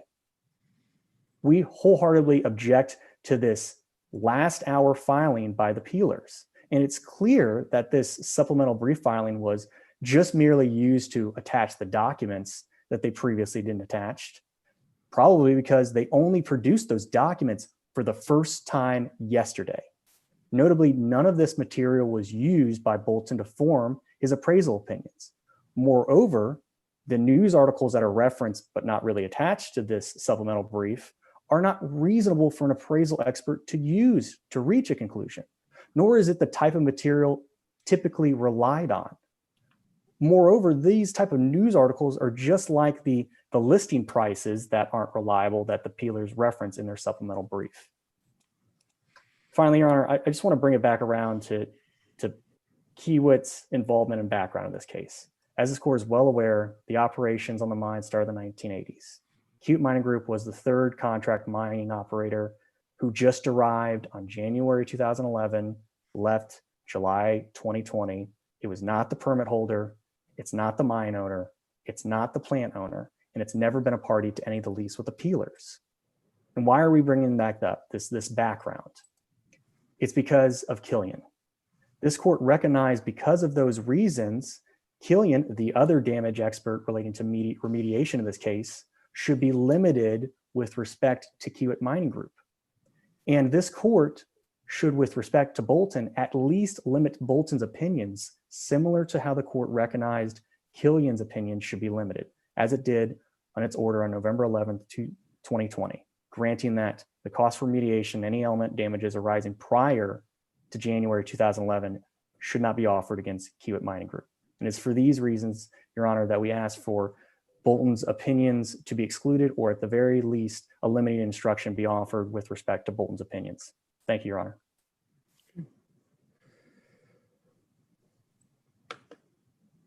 All right. Go ahead, Mr. Clough. Thank you, Your Honor. I'd like to start with just some overarching concepts for our response to this motion to exclude. First of all, I want to make clear that, again, this is a motion to exclude Mr. Bolton, and Mr. Bolton's opinion does not seek the cost of remediation and the diminution in value. Whether or not those alternative forms of damages are sought in the lawsuit doesn't go to Mr. Bolton's reliability as a witness, because he's not trying to appraise both of those things and add them together and say that that should be paid for. And so I don't think it's double recovery in that way, because, or at least it's not part of Mr. Bolton's appraisal, so it should not be relevant for whether or not he's excluded. The other thing that I want to make sure is clear is how this property is being valued by both appraisers. It is being valued in the impaired condition and the unimpaired condition, and those two things are then being compared to determine compensation. The unimpaired condition for both appraisers is a hypothetical condition. Both appraisers recognize that there's some degree of impairment on the property as a result of San Miguel's actions. They obviously have different degrees of impairment, but they both recognize impairment. So when you appraise the property as unimpaired, that is by its definition a hypothetical appraisal. When you appraise the property as impaired, that should not be a hypothetical appraisal, because at that point we're taking into account reality. We're taking into account the impacts of what is being done to the property. These two appraisers do the vast majority of their work in the condemnation context, and it's very similar there. And there you would value the property in the before situation, before a taking. That's its actual condition. And then you compare that to the value after the taking, which is typically a hypothetical appraisal because the project hasn't been imposed yet. And so then you subtract the two to figure out the difference. This is the same kind of appraisal, just in the reverse. So Mr. Bolton, in the impaired condition, is valuing reality. And as we'll tell you later, Mr. Schultz, he really isn't. He's making assumptions when he shouldn't be making assumptions. Let's talk about the first point that they raise. And that first point relates to the unimpaired value of the ranch. San Miguel argues that Mr. Bolton's unimpaired value is not reliable because it doesn't take into account the plant site, and it doesn't take into account the mining activities that have occurred on the property, and for that reason it causes double compensation. Well, I'd just like to point out to the court that Mr. Schultz also has done, their appraiser, has also done an appraisal of the unimpaired condition, and he is within $200 an acre of Mr. Bolton. $200 an acre. They are within 7.7% of each other in the unimpaired condition. And the argument is that Mr. Bolton's valuation is somehow faulty, but yet Mr. Schultz's is fine. Mr. Schultz also, in appraising the property in the unimpaired condition, does not adjust for, reduce the value, or in any way lower the value of the ranch in the unimpaired condition for the presence of the San Miguel mine or for the presence of mining activities. The peelers are not seeking a double recovery, just as Mr. Schultz is not paying for a double recovery in his appraisal. The peelers have been paid millions of dollars in lease payments through the year for a very valuable resource, lignite, that was removed from their property and has great value. The millions of dollars in lease payments were made for that. The peelers specifically bargained in those leases to have the property returned to its state following to its original state following use. And clearly that hasn't happened, despite mining being concluded on the property for almost 15 years now. They didn't bargain for pollution. They didn't bargain for contamination. The money that they were paid was not paid to them in exchange for what's happened. Further, the peelers are not seeking any damages to the plant site. They're not seeking compensation for the plant site. So they're not being paid twice for the same thing. This argument that the unimpaired valuation that Mr. Bolton did is just not a good argument, because their own appraiser has valued the property in the exact same way. So it can't be the grounds to eliminate Mr. Bolton's entire opinion because of a 7.7% difference in a $50 million valuation. Next, let's talk about the Mel Acres case. The Mel Acres case really turns on the data that the appraiser used in that case. To measure the effective stigma in that case, that appraiser used two forms of data. One was the quote Sheridan site, and one was the Sebastian site. And the Sheridan site involved a situation where the appraiser compared the listing price of the property to the sales price of the property and suggested that that difference is the level of impairment caused by the neighboring property. You cannot use listing prices as evidence of value in any context in valuation cases in the state of Texas. And we've cited to case law in our response, response that shows that. That's not competent evidence in any format. The same thing goes for the other piece of data that she used, the Sebastian site. In that sale, she used a non-arm's length transaction between an employer and an employee of a company. And again, in no context in the state of Texas can you use non-arm's length transactions to value property. That is why the Mel Acres court gave the decision that it gave. The underlying data was simply not of value. Now, in Mel Acres, as Your Honor has recognized, the court does not foreclose the right to recover stigma damages. And in fact, as we have cited to you, lower courts have found stigma damages without the Texas Supreme Court saying that those types of damages are improper. So to look at Mel Acres and to try to think that it says that the state is not approved or not allowed for stigma damages is to read the case incorrectly, as I think Your Honor has also seen. But they add something else to their argument, which is very interesting, and that's this proposition that Mel Acres stands for the fact that when you're finding stigma damages, you must only look at those damages following remediation. And let me just make the point that I think it's everybody's in agreement in this case that clearly remediation is not complete. So valuing the property as we are in this case as of February of 2020, we're in a time where remediation has not been completed. So to assume completion as of that date is to assume facts that are not true. But again, it's really interesting to me, the portion of the case that was read to you.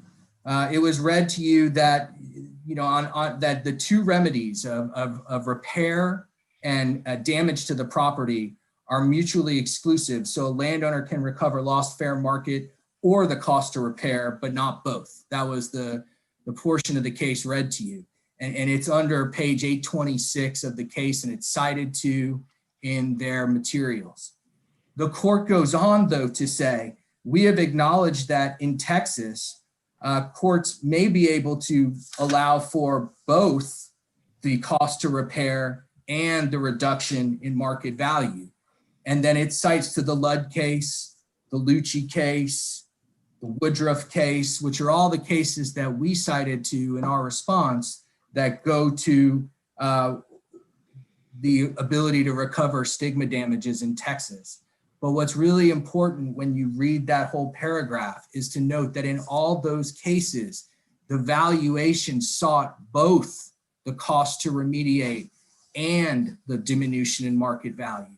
So of course, in that context, if you're going to seek the diminution in market value, you have to assume that remediation has occurred because your valuation is also seeking that cost of remediation. Again, Mr. Bolton's appraisal does not seek any cost of remediation. It doesn't seek both.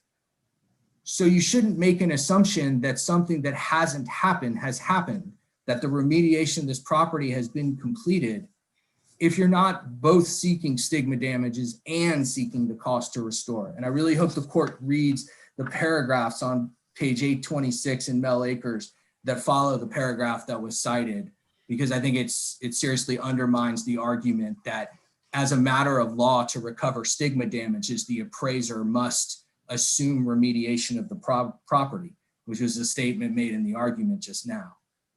That's not what Mel Akers stands for. It stands for the proposition that if your valuation seeks both the cost of remediation and the diminution in market value, then you must assume remediation when determining the diminution in market value. And that makes sense. It doesn't stand for the proposition that they just mentioned.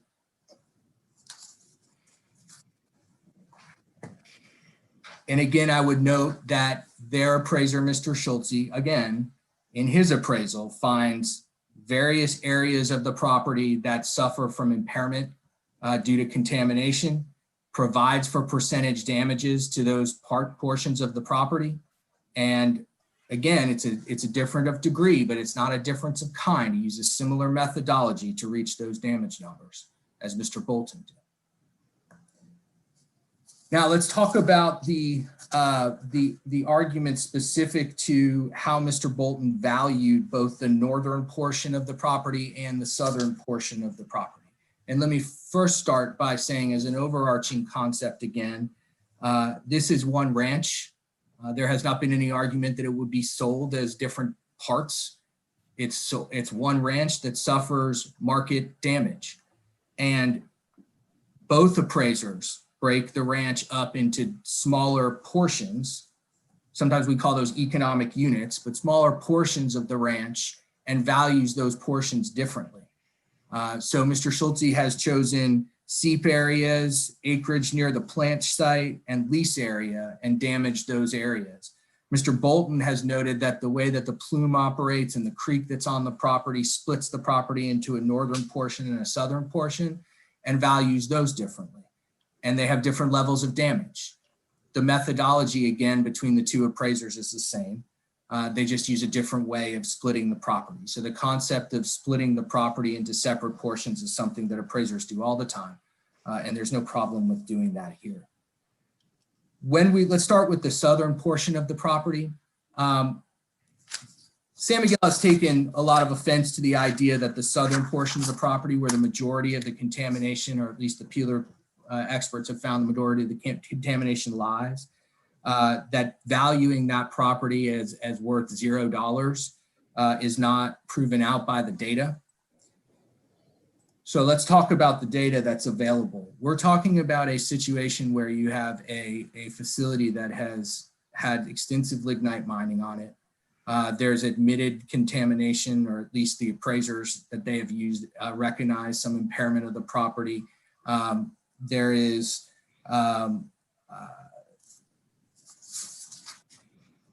There are salts and sulfides on the property. There are industrial solid waste disposal deeds that have been recorded and are available for the public to see. There are issues with this property. It's a former lignite mining property that is in the stages of remediation, but is really not close to remediation being completed. I think there's a testimony in this case that there's 20 years before remediation will be completed. Well, it is very difficult in a non-disclosure state to find sales of property that have those same conditions. But what Mr. Bolton has done is he's gone out and he's found 3 situations that are as close as you're going to find in the state of Texas: the Gibbons Creek, the Sulphur Springs, and the Alcoa plants. And in each of those 3 situations are situations where you have a piece of property that has suffered some contamination, not on the entirety of the property, but on some of the property. The entirety of the property has been marketed for years, sometimes decades, without anybody willing to purchase the property. Mr. Bolton talked about those examples in his deposition.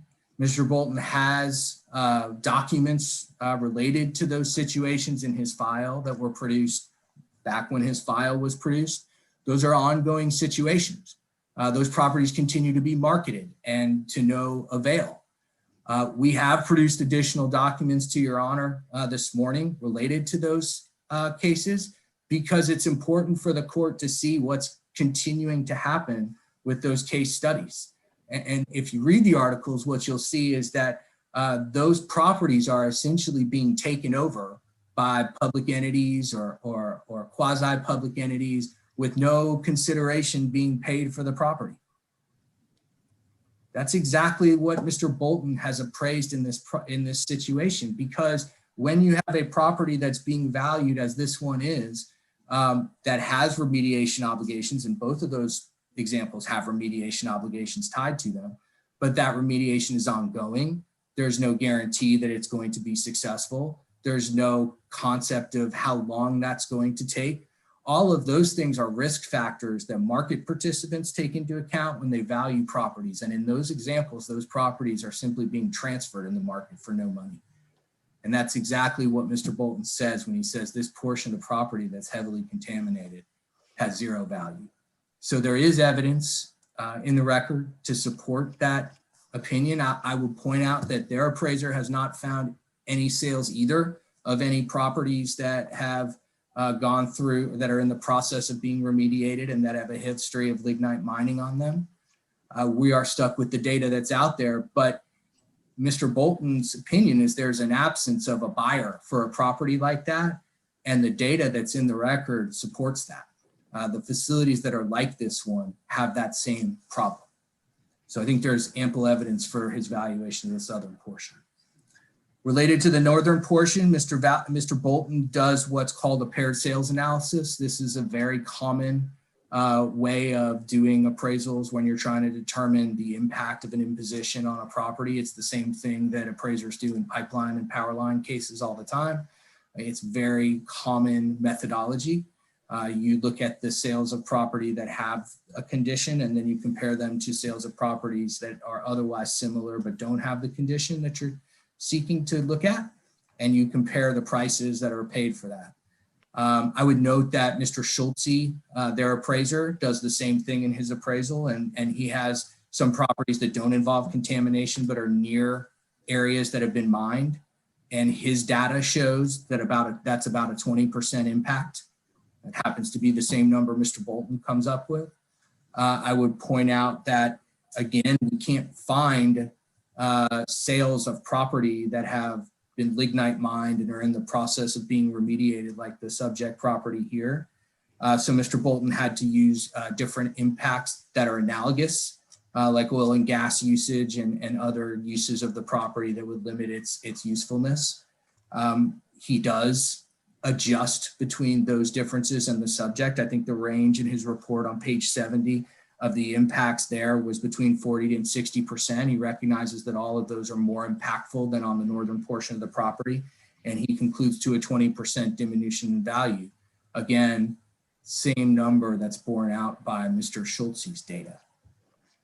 So there's, again, plenty of data that Mr. Bolton has looked at, competent data to value the northern portion of the ranch.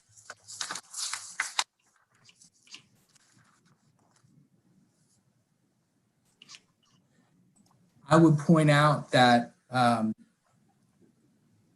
rest of their motion to exclude Mr. Bolton deals with his failure to take into account the future obligations of San Miguel to remediate and reclaim the property. What the Gibbons Creek and Sulphur Springs transactions show us that even where there's an obligation to do that, the market doesn't recognize a value there. And Mr. Bolton is tied to value the property as of February 2020, assuming its condition at that time. The property hasn't been remediated as of that date. What we know is that the mining activity has been completed for almost 15 years, and the property still looks the way it looks. What we know is that San Miguel has testified that it may take 20 years to complete remediation. To simply assume on February 2020 that a market participant would just assume that remediation has taken place as of that day, as Mr. Schulte does when he values the property in the impaired condition, is to assume something that's not reality. And we'll get into what the cases say about that when we take up Mr. Schulte's motion. But Mr. Bolton should not be tied, Mr. Bolton should not be tied to assume events that have not occurred yet in his appraisal. And the fact that he does not ascribe a value to those future remediation obligations is based on what the market is saying about whether the market ascribes any value to those future remediation obligations. It's something that is tied to the property, but it hasn't been borne out that the market puts a value on that. So his analysis of that is proper. And then finally, Mr. But can you get a recovery like that? Would you have to get the jury to find that there'd been a breach of the duty to remediate first? Well, I understand it. We're valuing the property as of a date. And as of that date, I think the Peeler's complaint in this case is that the timeline of remediation is significantly more than what was provided for in the lease. And I also need to mention that the lease provision is that you have to restore the property to its original condition. So there's a breach of contract element there as well. I don't know that remediation restores the property to that condition, but it's relevant for, I think it's appropriate for Mr. Bolton when appraising the property in February 2020 to take into account the extent to which the market shows that the remediation obligation mitigates the damage to the price as of that date. As I mentioned, the two examples that Mr. Bolton has used in his analysis, Gibbons Creek and Sulphur Springs, have been marketed for almost a decade now with the obligation to remediate those properties, and that the market is not showing an interest even though that obligation exists.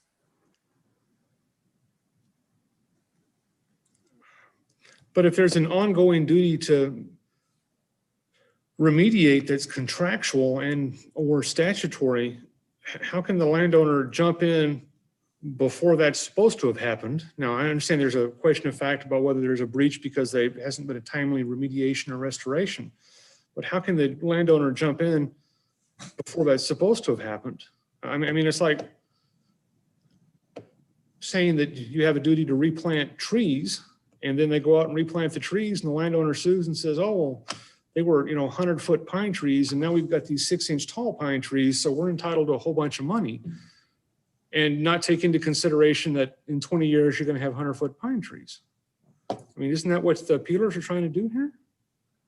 Well, again, assuming there's not a breach, I understand if there's been a breach and that wasn't remediated in time, that may be different. But if the defendants are remediating as they're supposed to be, how can the appealers get a recovery based on the unremediated property? Again, my only answer is that the expert witness that we're looking at here is appraising the property as of a current date, and that's his analysis. Well, my question is that relevant? Or would it only be relevant if there's some sort of breach? I don't know that it is relevant if the market is not taking into account that obligation and mitigation on value limitation. And that I think that is the issue for him. All right, go ahead, sir. And then finally, there is the argument about whether or not the appraiser should be excluded because he considers impacts on the property that do not rise to the regulatory standards. I think that issue has been argued by others in the case to a great extent. So I'm not going to add too much to that other than to say that the environmental standards are not real estate market standards. And the TCQ, when they set standard levels, are not concerned with real estate damage. They're concerned with damages to livelihood, mortality, potential cancer. And so those are not what impact and market participant necessarily. Also, again, as I think has been argued previously, the lease in this case called for a greater level of restoration of the property. And so this property is not comparable in that way to other properties in the market. It has visible signs of contamination that any buyer would see. It has recorded industrial waste disposal deeds that any buyer would see. And those all impact the market value of the property. Okay.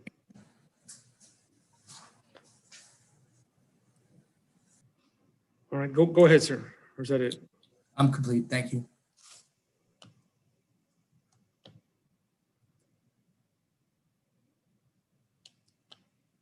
So would the peelers be entitled to a recovery if the mining operations had been conducted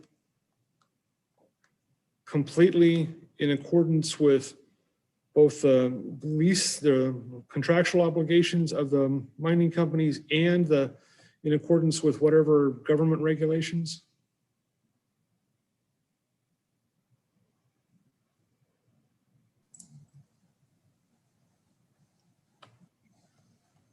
Well, I'm not exactly sure of the answer to your question, Your Honor.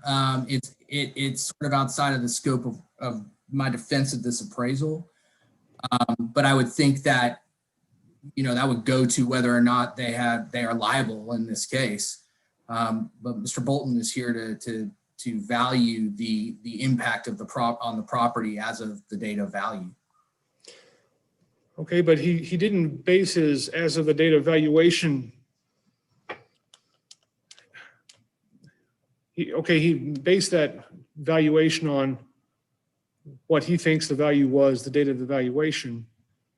But is that relevant? Because if there was no breach, isn't the question, what would the value have been if there had been no breach of contract, assuming there was one, and no breach of regulations by San Miguel and its co-defendants, counter-defendants? Yes, I mean, I believe that Mr. Bolton's appraisal takes into account the fact that the property has been impaired and contaminated by San Miguel's operations on the property in a way that was not bargained for in the leases.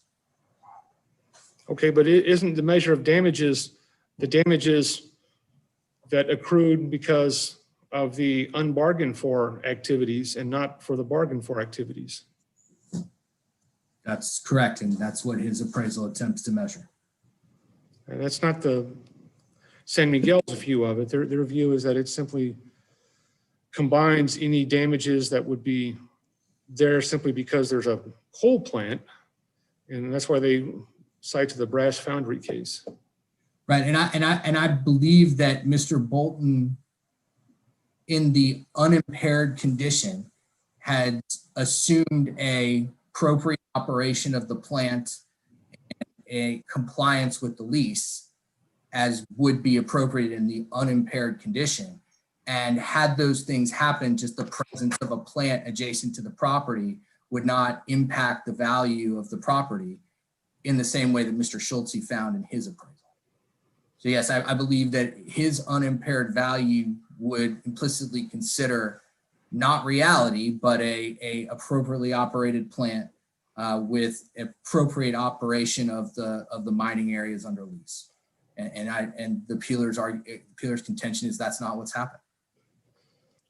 Because the excerpt that the movement had given me says that Mr. Bolton's report defines the unimpaired condition as the market value of the subject property without consideration of the San Miguel plant, associated mining facilities and activities, and partial reclamation and contamination. I see. I know that he did that. It's page 4, I think. I believe. I know it says that in the report. I think his testimony is he's not divorcing the fact that there's a plant there. It's just how the plant has been operated through the years. And again, this goes to the unimpaired value of the property. And this is the exact same way that their appraiser valued the unimpaired value of the property. and they're within 7% of each other in that valuation. On the unimpaired side. And what are the valuations? How close are they on the impaired side? Well, they're very far apart on the impaired side. That's when the appraiser is taking into account the operations of the San Miguel mine that went beyond what was bargained for when they sold them the land and when they agreed to let them come on there to mine lignite. And their failure to restore the property to the condition it was supposed to be restored to under the lease. We're now 15 years from the completion of mining.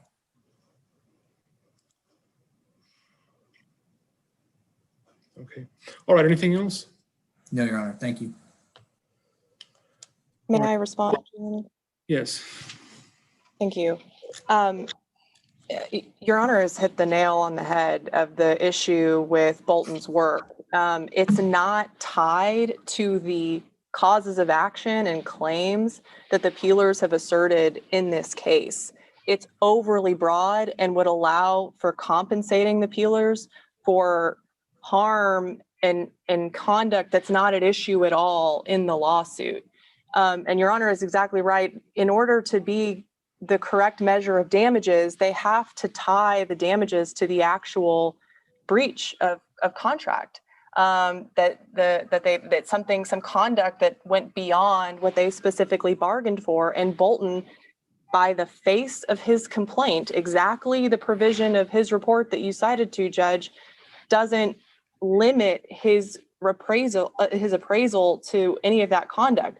Basically, he says the peeler should get the difference just between an open ranch land, no mining operations, no power plant whatsoever, and then the difference between that and what's happening now, which is the fact that they're neighbors to a power plant, there's been mining operations for decades, and reclamation is still ongoing.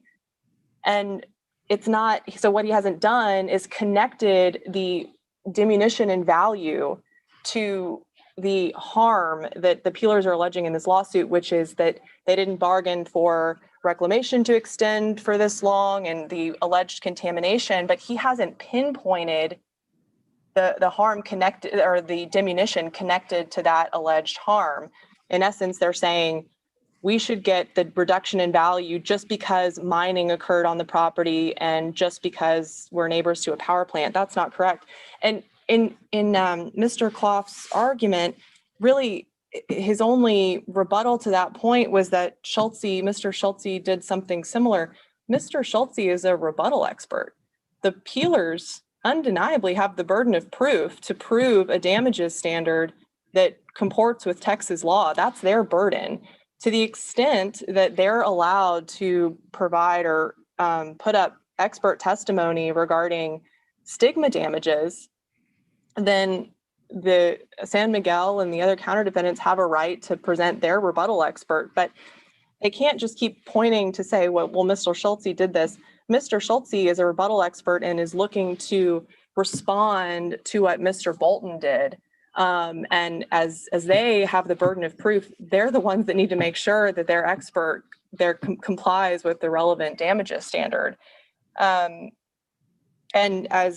as Mr. Clough agreed, the peelers have been paid millions of dollars for the activities that are now being included is affecting the property, and that's included in Mr. Bolton's damages assessment.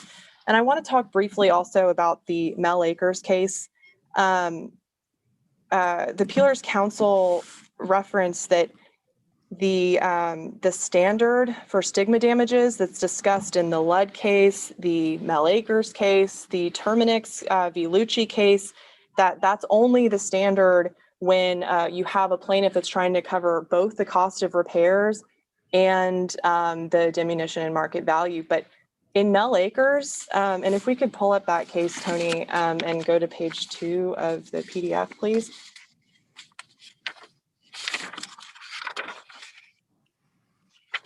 Right there, that highlighted portion in the middle of the page.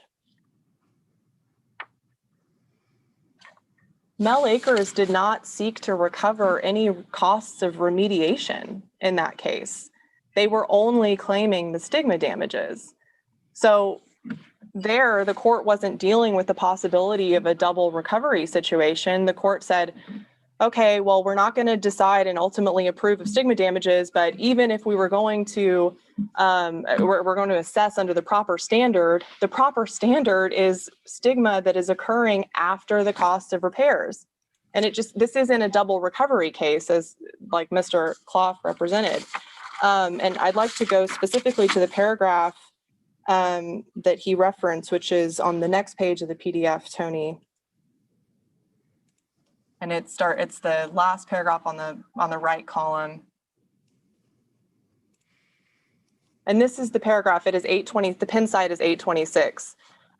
This is the paragraph that references the Lutt case. And I want to draw the attention of the court to the last full sentence there, where they say, we held that the claimant in Lutt, however, could not recover for diminution in market value because he failed to submit and obtain a jury finding sufficient to establish the permanent reduction in market value after repairs. It is just clear that when stigma damages, to the extent they are recoverable at all, and it's very much an open question in Texas law, we contend they're not, but to the extent that that's ever appropriate, you have to determine what is the stigma after repairs have been made. And as the court pointed out during the discussion with opposing counsel, Mr. Bolton makes no consideration whatsoever of the ongoing nature of the reclamation work on this case. And he certainly doesn't try to tie his stigma damages to what would be remaining on the property after those repairs have been conducted. And the record clearly shows it's not just, that San Miguel has been continuing to conduct reclamation work for many years on this property. It's not just a promise that reclamation work is going to happen. San Miguel has millions of dollars tied up in reclamation bonds with the Texas Railroad Commission that are specifically meant to ensure that this reclamation work is going to occur. It is not speculative. It's based on the evidence of this case that reclamation is ongoing, and there are millions of dollars in bond tied up to make sure that that reclamation work is actually performed. So the avoidance or ignoring all of those facts is just not supported by the facts of this case. And lastly, Your Honor, I wanted to discuss the Gibbons Creek and Sulphur Springs cases, or those situations, those properties that opposing counsel mentioned during his argument. Those are the exact properties that Mr. Schneider and I mentioned are the subject of the document production that the peelers served on us yesterday. And that was that they attached or they referenced in their the supplemental motion that they filed at in the 6 a.m. hour this morning. And they claim that my copy of that is 19 pages. Is that the same? That's the amount of pages that we received, Your Honor. Okay. All right, go ahead. And they claim that supports Bolton's work in their, well, today, Mr. Clough just said that it supports Mr. Bolton's work with respect to his current value of the southern portion of the ranch. But in their briefing, they also said that it supports his assessment of stigma damages. One, I would just point out again, Mr. Bolton made zero reference to the Gibbons Creek, the Sulphur Springs property, or there's an Alcoa property that they produced an article about. He makes no reference whatsoever to those properties in his report.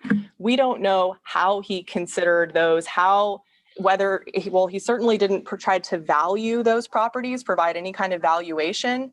And then we have a problem because you don't know, they've been sitting on the market. But we don't know whether they have decreased in value because of any particular contamination or just because there's a power plant on them or mining operations were conducted.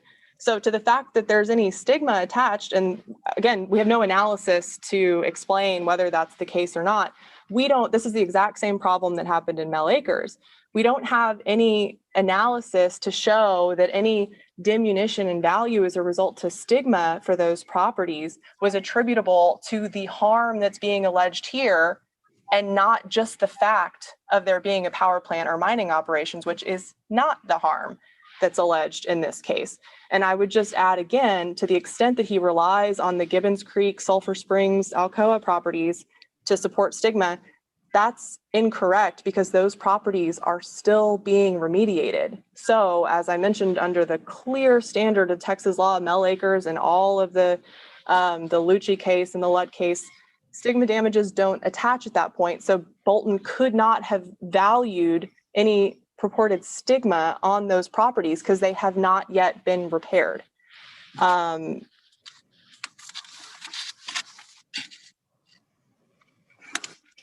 just checking my notes, Your Honor. I think that's it. Yeah, that's all of my points. Thank you. Mr. Schneider?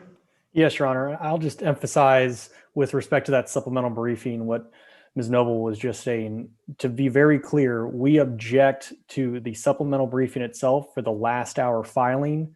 We object to any attachments or references of attachments in that briefing for the extremely late production yesterday afternoon. And the only reason the court doesn't have a written and filed objection is because, again, it was filed the very last hour. And so just to be clear, we object to the inclusion of that supplemental briefing and the attachments or references therewith because it's late, but also because it's just not reliable information. News articles just aren't reliable information. And Your Honor, I just want to emphasize what the court was asking about earlier. And again, I don't have, I don't have news articles. I have an excerpt from Real Estate Valuation and Litigation, an excerpt from Appraisal Institute Real Estate Damages. Is that yes, news yes, Your articles? Honor. Okay, I was looking at newspaper articles or something. Okay. No, Your Honor, they just failed to attach it as an Exhibit 4. They references it as Exhibit 4, I believe, to news articles, but they just failed to attach it. That's why I was saying what they attached or referenced in the supplemental briefing, particularly with the production yesterday, just in case they try to file something, again, another supplemental later on after this hearing. But Your Honor, I want to bring it back to the point that the court made about the failure to tie in these alleged wrongful activities to Bolton's opinions and valuation. The appealer simply failed to tie in the wrongful activities that they alleged by San Miguel, Steck, and Kiewit Mining Group. And moreover, one step further, as pointed out, decades of operations for the plant and the mine occurred before Kiewit Mining Group ever got there, and they certainly fail, and Bolton certainly fails to tie in any alleged wrongful acts by Kiewit Mining Group.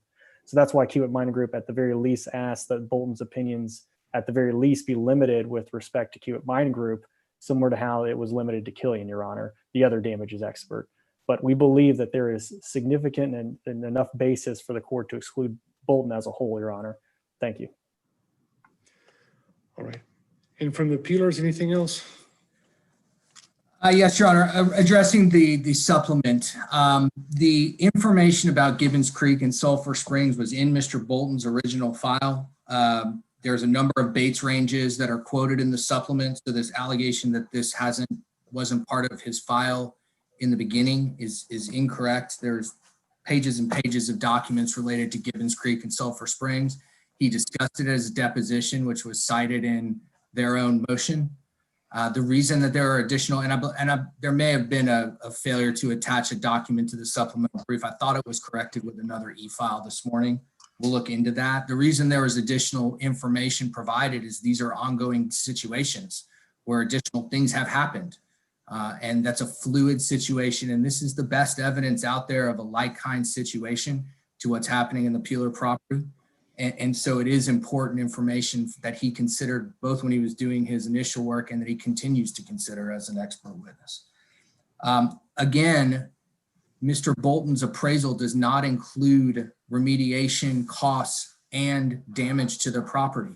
So it wouldn't be appropriate for him to assume that remediation has happened as of February 2020 completely in valuing the property in the impaired condition. There's sites from US v. Olson in our motion to strike Schulte that go to that an expert should be excluded for failing to consider the actual state of the property on the date of value. That's discussed in the Mel Acres case as well, that an appraiser should not be assuming condition of the property other than what it is unless he's valuing it in a hypothetical condition, which is the unimpaired, not the impaired condition. This property has not been remediated, and they've had 16 years to do it. And it may take another 20 years to do it. Whether or not San Miguel is liable under various damage theories is a different question as to whether the appraisal is a reliable indication of the effect of this type of contamination with a long-term remediation obligation tied to it, but valued as of present day. This implicates the time value of money. It implicates risk. And the appraisal literature says that when you're going to assume a condition of the property that's different from what it is, Mr. Schulte assumes that on February of 2020, the property is completely remediated. That's what he says in his analysis of the impaired condition. But I mean, that's just clearly not reality. And in his appraisal, he should have accounted for the time and the risk associated with that. It doesn't seem from the market, from those transactions that are ongoing, that the market ascribes value to that type of long-term obligation to restore the property in the present day. And that's what Mr. Bolton valued.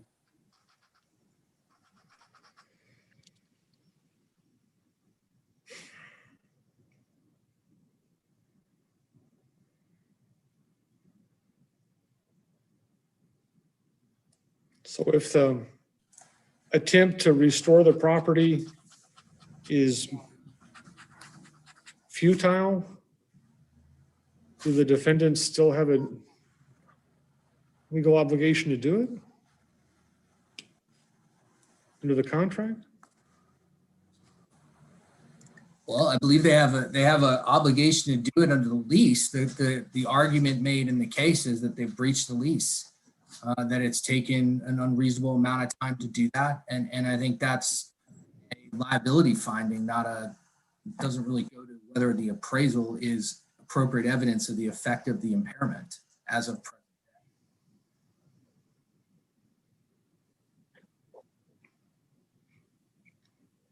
But even if the remediation had been completed along a timeline that the peelers approved, would Mr. Bolton's appraisal still show what the property was valueless because he says that the market doesn't basically credit the effectiveness of remediation?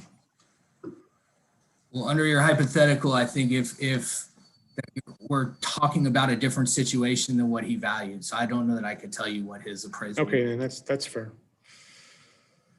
Okay, we're going to take a break until 10 after 12, and then we'll come back and do the other expert. Okay, thank you. Thank you, Thank you, Your Honor.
on the Peeler case, I have a question.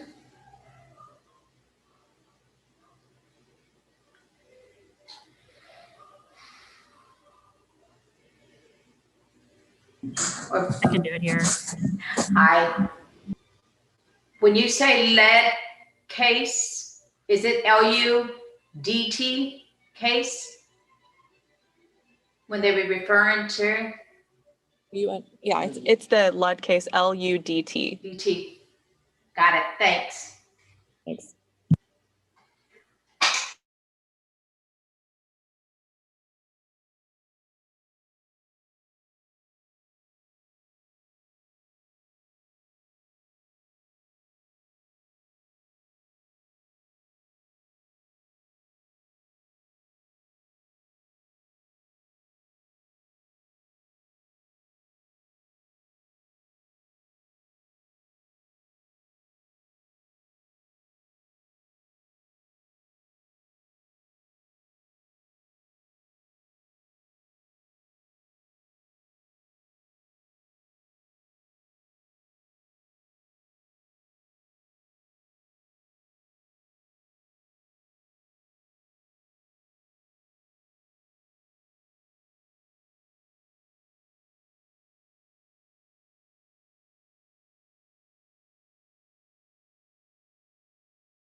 Thank you, Ms. Reuter, for coming back on and doing that. No problem. I'm sorry. I apologize that I did it wrong in the first place. So hopefully you've got it all now. Yes, it looks like the affidavit of relinquishment, your order of termination, and then the final, let me see, go down here. I'm gonna play with this thing here. Final decree of divorce. So judge will be able to see that. I'll let him know that you have those. He's supposed to come back on about 10 minutes or so. Okay, thank you. Can I leave then at this point, do you think? Or should Yes, I? I'll let him know that you have it. If we need anything, I'll send you another email. Okay. Thank you so much for getting back with me. Thank you. I had two different emails for you. I wanted to make sure you got it. I think I think one of the emails was I don't know, not a good one. I'm not sure which one's the best. So Yeah, no, it's the Rachel at Reuter law, and we should have filed a change of address with the court, but the previous one was my old firm. So perfect. Okay, I'll make a note of that. It probably goes out to the other one because we've sent it out there in the back in the old days. Or yeah, we just switched over. I just changed firms in September. So yeah. Okay, perfect. Okay, thank you so much. Yes, ma'am. You have a good day. You too. Bye. Bye-bye.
Okay, I'm back.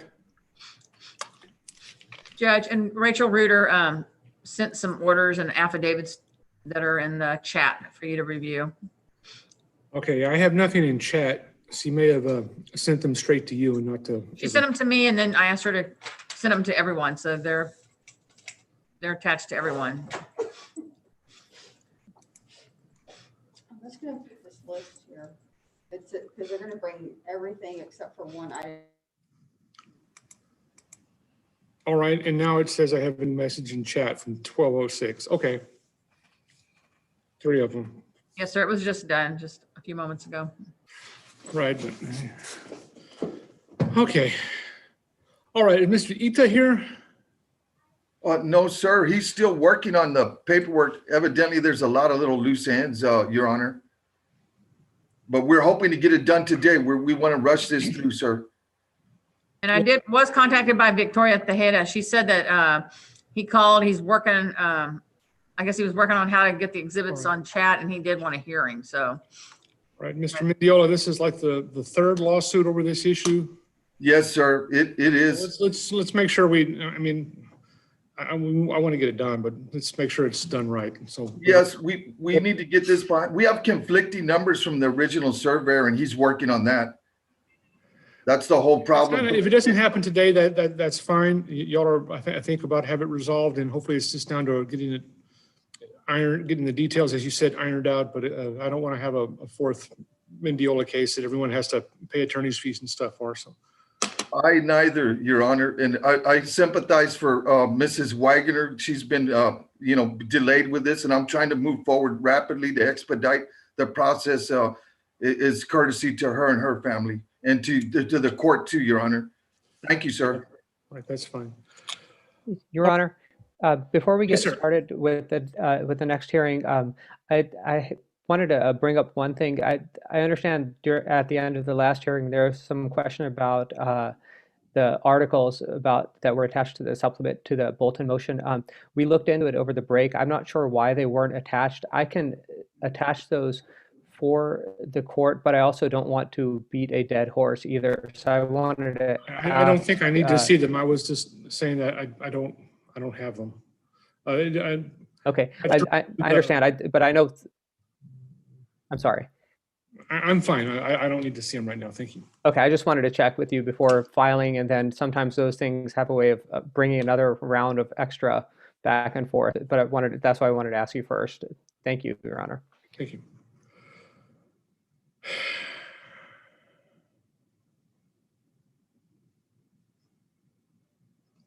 All right.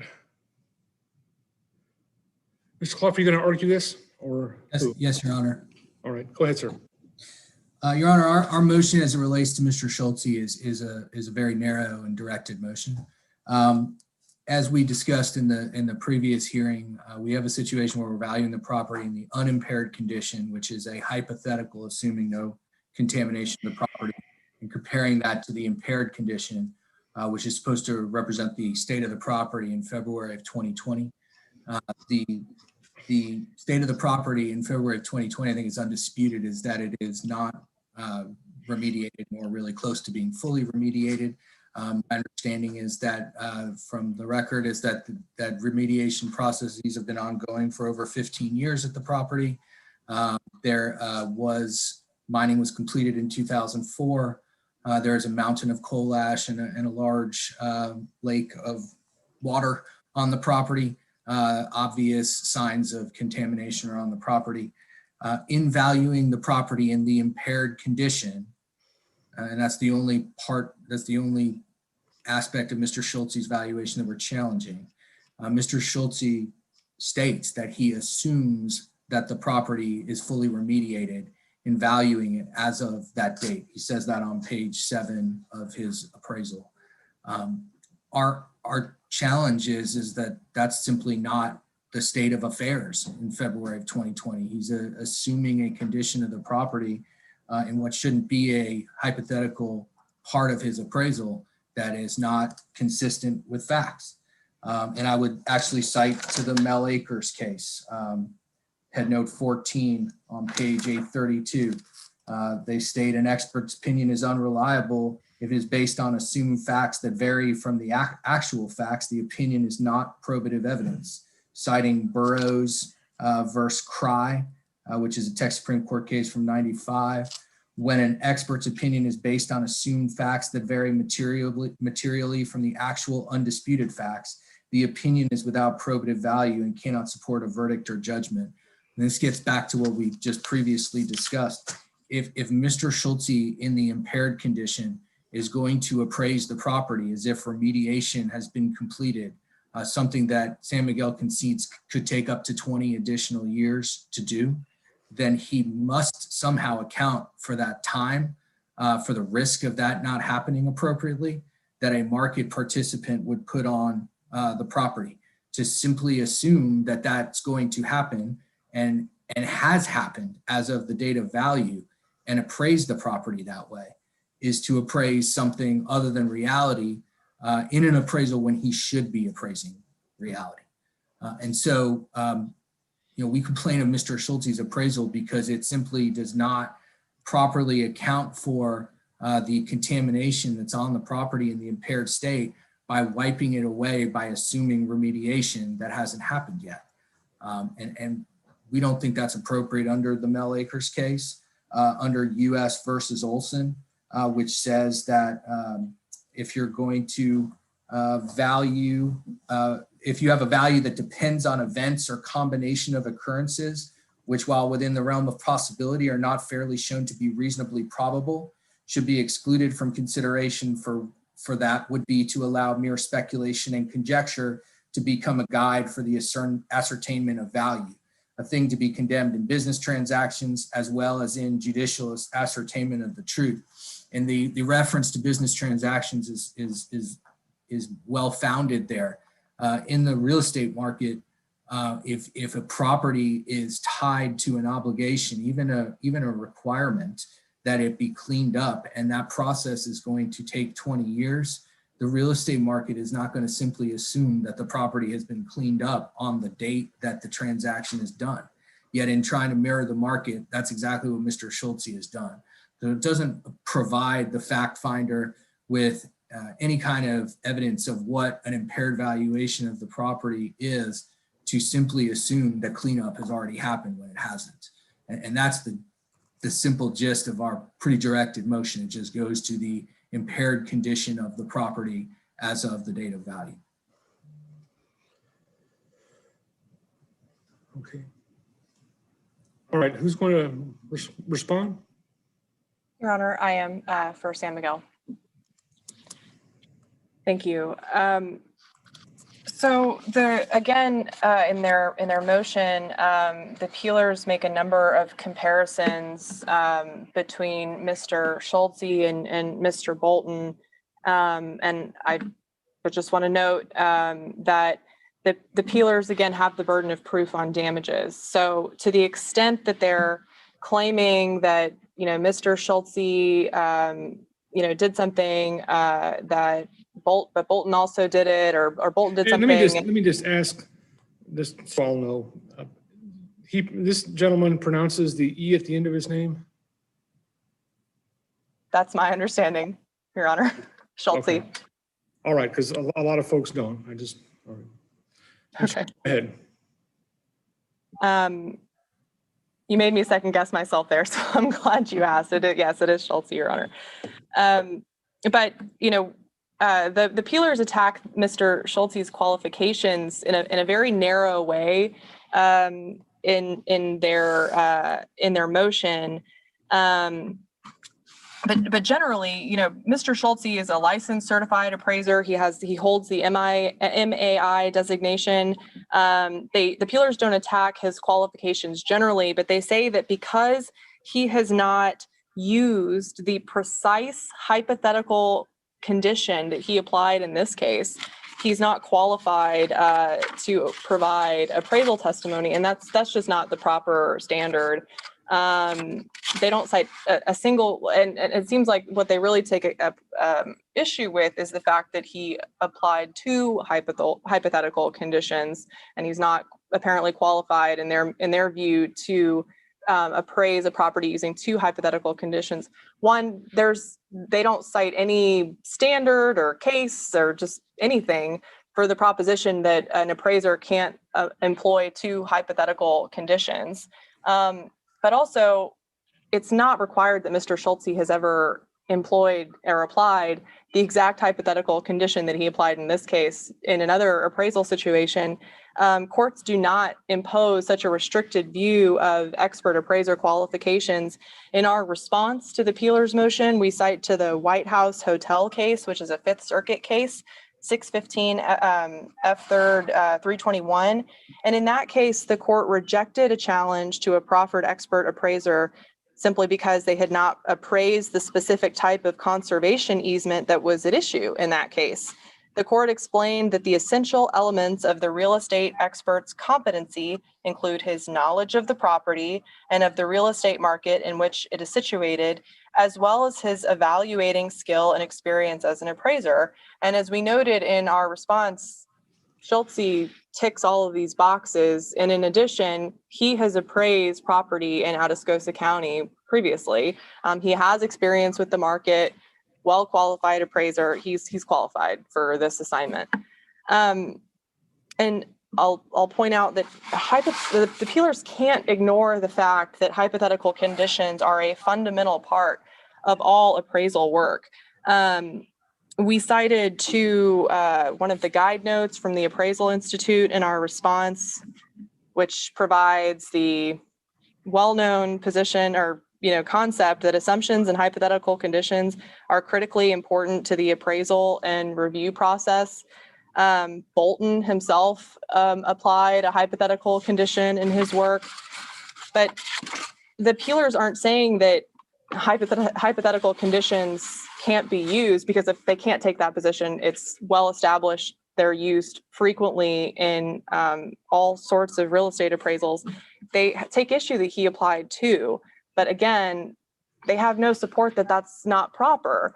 They cite to a U.S. An appraisal standard that says when you apply hypothetical conditions, they should have a legal basis. They should be supportable. And here, there is a very specific reason why Mr. Schulte applied the hypothetical condition for the as impaired state of the property that he valued. And that's because, one, the standard for stigma damages, which he's a rebuttal expert and he's opining as to potential stigma that's on the property, looks to stigma and reduction in value that's occurring after the repairs have been completed. And so to conduct that analysis, he has to make the assumption that repairs have been completed. I mean, that's the standard from Mel Akers and the Lucci and the Lutt case that we discussed previously. Second, it is not speculative for Mr. Schulte to consider that reclamation and repair will be completed. Mr. Bolton himself at his deposition acknowledged that he has no evidence or nothing to suggest that San Miguel won't actually complete the reclamation work. And then, of course, we have the fact that San Miguel has reclaimed hundreds of acres to phase 3 bond release status, thousands of acres to phase 2, altogether thousands of acres that the peelers can use today. And there's the reclamation bonds, millions of dollars in reclamation bonds that are currently in place to ensure that reclamation will in fact take place. So it is not speculative. This is not the type of situation where in the peeler's motion, they cite to some cases where an appraisal expert in condemnation matters assumed a highest and best scenario or a use for the property that was not the current state of the property, and the court found that that was too speculative. This isn't that situation for a number of reasons. One, the appraisal experts agree what the highest and best use of the peeler property is, and that's rural ranch land, agricultural uses, recreational uses. It's not like Schulte is saying trying to opine that the use for the property is something just completely separate or untethered from reality of what the property is being used for now. He's making the assumption to calculate what any potential stigma damages could be under the applicable standard, and his assumptions are completely supported by the factual record that reclamation is ongoing and will be completed in this case. So as between Schulte and Bolton, only Mr. Schulte employed the correct standard.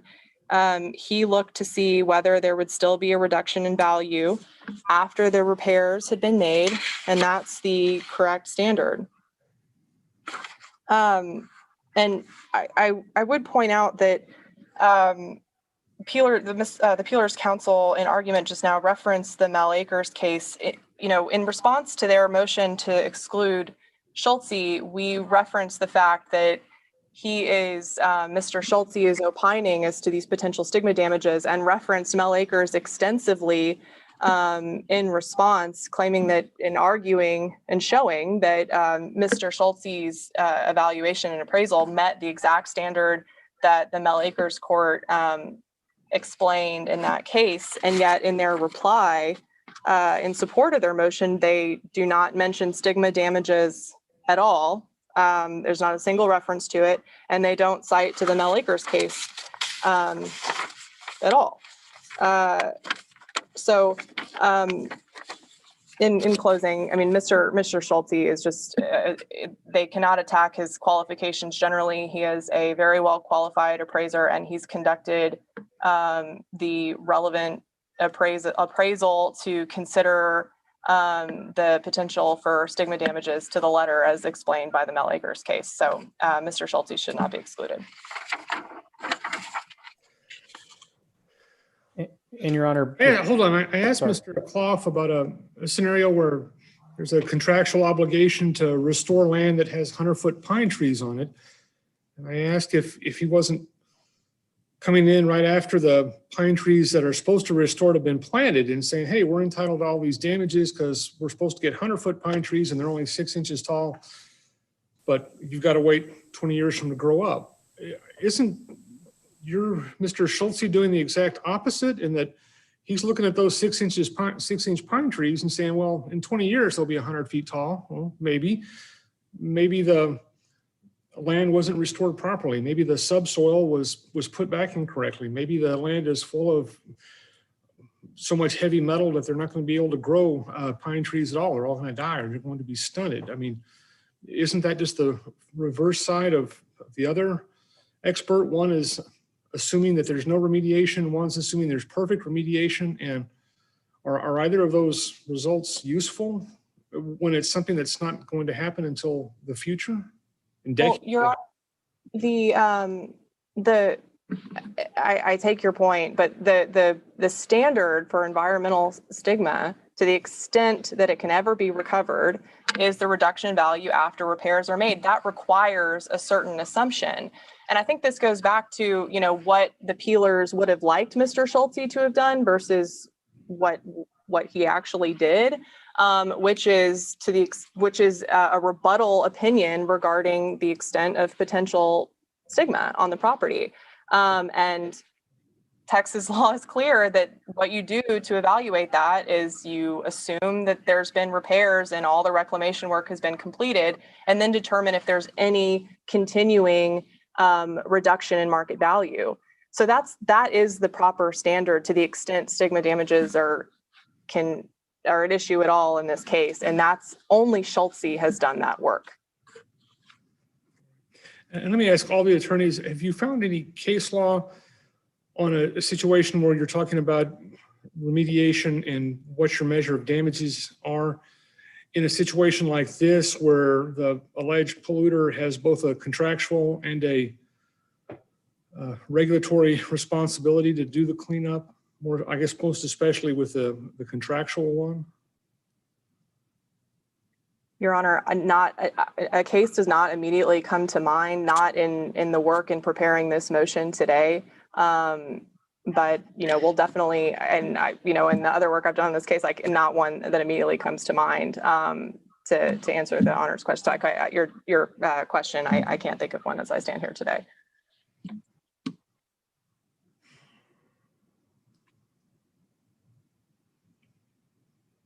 Okay, so.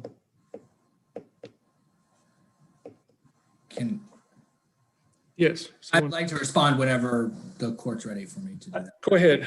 In your honor, if I may just briefly add one point. Actually, Mr. Schneider, his side's up.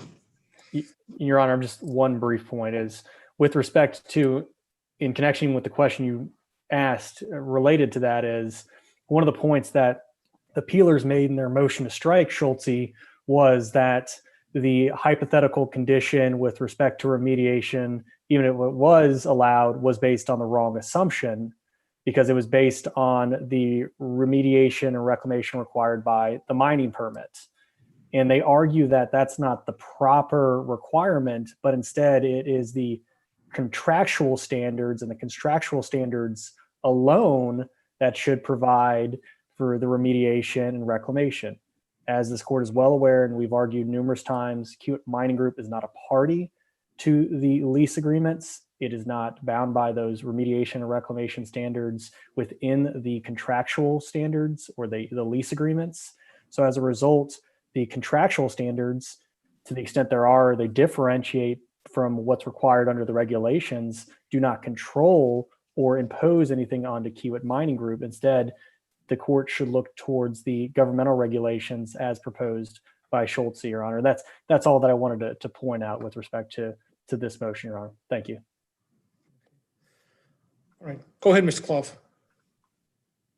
I first want to again address this argument that counsel has made before that says that the legal standard for stigma damages would require a valuation expert to assume that the property has been cleaned up and then value it under that assumption. And she looks to the Mel Akers case as evidence of that, and the other cases that we cited, the Ludd case, the Gucci case, and the Woodruff case. And again, in the Mel Akers case, the property had been cleaned up. The facts of that case were that the property had been cleaned up. So of course the valuation had to be as of the date of value with the property in a cleaned up condition. What's the stigma that ties to it even when it's cleaned up? In all of the other cases that were mentioned, there were damages that were paid both for the cost to clean up the property and the damage to the property that's still attached to the property after cleanup.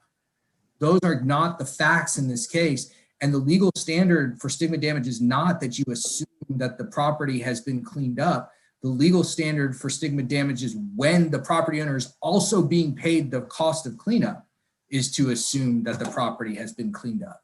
This is a exclusion, a Daubert hearing on an appraisal, and neither appraiser has included compensation in the valuation for the cost to clean up the property.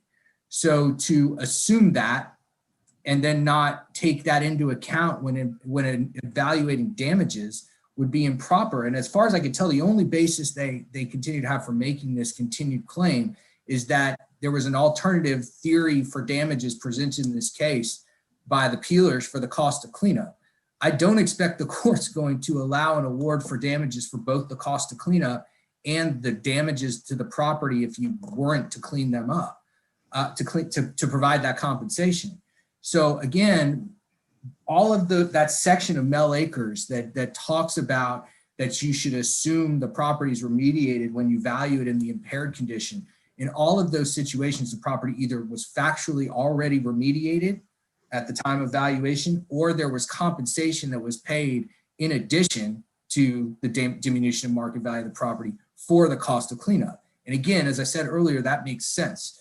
What doesn't make sense is to not include any money for the cost of cleanup and then just assume that it's happened when valuing the property in the impaired condition. Again, and that would be, I think, absolutely correct if the plant was shut down, operations had ceased, San Miguel had walked off, and they were not still remediating, or at least under an obligation to remediate. But how can you both hold their feet to the fire under the lease and under, regulatory law and force them to remediate in the future and then get damages today because the property hasn't been remediated? Well, the facts of the case from a market value standpoint are that mining ceased 15 years ago. Remediation is ongoing, but is far from being close to being completed or even to the majority being completed. The property shows obvious clear contamination just to the human eye. What sort of contamination? A mountain of coal ash and a black pond underneath. Okay, no, I mean, your voice broke out. Oh, I'm sorry. It shows obvious contamination that one could see to the human eye is what okay. If we were going to assume, the reason that we attach the cases that relate to highest and best use in condemnation context is because if we're going to assume a condition of the property that's different from how it is on the date of value, and I don't think anybody would argue that the property has been fully remediated either to a regulatory standard or to the lease standard as of the date of value. But that's exactly what Mr. Schultz assumes. If we're going to make that assumption, there needs to be some account in the valuation for that assumption. To use your hypothetical, if someone was going to buy a piece of property that the trees are 5 feet tall but are going to grow to 100 feet tall, there would be some, and you were going to buy the property based on 100-foot tall trees. Well, a buyer is going to discount that for the time that it takes for them to grow to that height and for the risk that they might, be attacked. Certainly, but your clients would have contracted for that. I mean, they wouldn't have contracted for 100-foot tall pine trees to have been brought in and planted and somehow kept alive. They would have contracted to have their land restored, and it would have taken a period of time. Well, they did contract for that, and that's not what they're getting. And that's a different question. If there's a breach there and what the damages are for that. Well, I think the law would require Mr. Schultz to make some assessment of the risk of that occurrence, of that assumption not happening. I don't believe that when you value the property in the impaired condition, you should be assuming that the property is actually going to be restored of most of its impairment, because that doesn't reflect its value as of the date of value. And so again, there needed to be some recognition of the risk and time associated with it. I mean, a remediated property returned 20 years from now, the time value of money would be almost worthless because of how money's value over time decreases when you're now analyzing it for a present value. Okay, but that wouldn't be relevant unless, and to the extent the appealers prove a breach of either regulatory or contractual obligations to restore the land more quickly, wouldn't it? Well, I recognize that, and I assume that if the appealers don't prove a breach, then they don't prevail on their lawsuit. But I don't think that saves Mr. Schultz the infirmities of Mr. Schultz's valuation if what he's trying to do is a rebuttal report, as they suggest.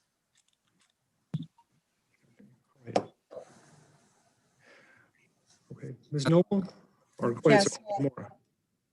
You didn't. Go ahead. Thank you. I would just point out that, we stand on the plain language of Mel Akers and the cases cited in that case. The appealers have not cited a single case where the court defined stigma damages to be available before the repairs were made. That's not what, there's just not a case that says that. They have not cited to one. The cases that we have cited that refer, and the cases that the appealers that have cited that refer to stigma damages are those that have resulted in a reduction in the property value after the repairs have been made. So, that's the standard under Texas law. And then also in terms of this dialogue, Mr. Schultz is in terms of the comparison between the two appraisers, only his work does not permit this windfall to the peelers because, of course, they contracted for mining to occur on their property. And under that contract, there was this contemplation of reclamation work ongoing and that they would be compensated for loss of use. That was heavily negotiated, and they've been paid loss of use payments. And so the fact is that's what they contracted for mining to occur and for reclamation work to then occur over time to reclaim the property. And so I think your honor is exactly right. The point is, where is, if they're alleging damages, what's the harm that's connected to or what's the damages that's connected to above and beyond what they bargained for? Mr. Bolton doesn't discern, his diminution in value damages and connect it specifically to the harm that the peelers allege in this lawsuit. Mr. Schultz, on the other hand, as a rebuttal expert, his work considers the fact that the peelers have contracted for this work to happen on their land, that reclamation will then occur. And to the extent there's any damage after that and reduction in value, that's what he's calculated. So it complies with the standard. And your honor, if Ms. Noble is done, I hope I wasn't interrupting. Go ahead. With respect to the example provided with the pine tree and and the court's been discussing, the distinction between the pine tree example and the current situation is that there are regulatory requirements and a reclamation bond currently in place. As a result, there is already money in the pot to ensure reclamation occurs, which is exactly why Cnty provides for remediation with his opinion. On the other hand, Bolton's opinion is completely devoid of this fact that there's regulatory requirements and reclamation bond in place to ensure the property is reclaimed. And that is why, Your Honor, we believe that this motion to strike Cnty should be denied. Thank you.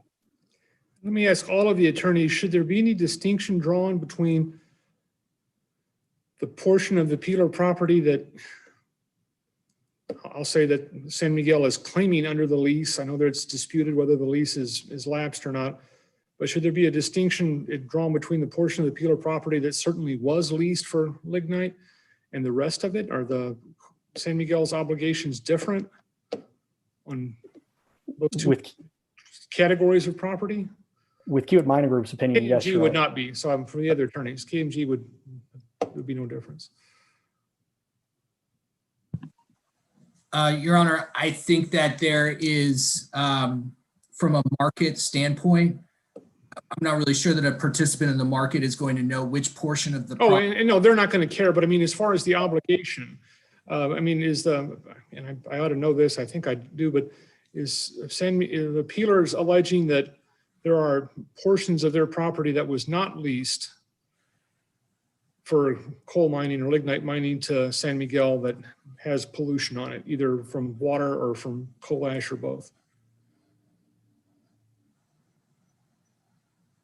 Yes or no? That's correct. Yes, that's correct. Okay. Yes, they do, Your Honor.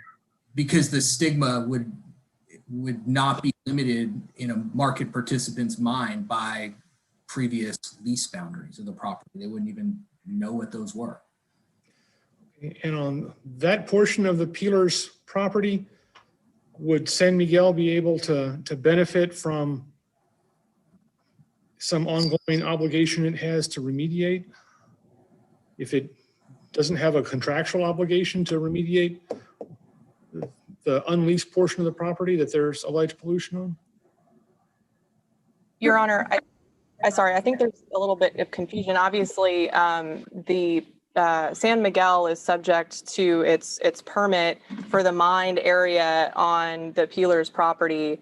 And that's what, and obviously that's obviously the leased portion, and they have obligations under the lease to reclaim that mine portion and obligations under its permit. And so that's what Mr. Cnty has considered, the reclamation and remediation of those areas under the lease and the permitted property. Okay, but did he get as to the entire Peeler Ranch the same way that Mr. Bolton did? Well, and I want to be clear, Mr. Cnty has damages to the leased area of the property in his report, and also damages to the seepage area and to areas around the plant where water has also seeped.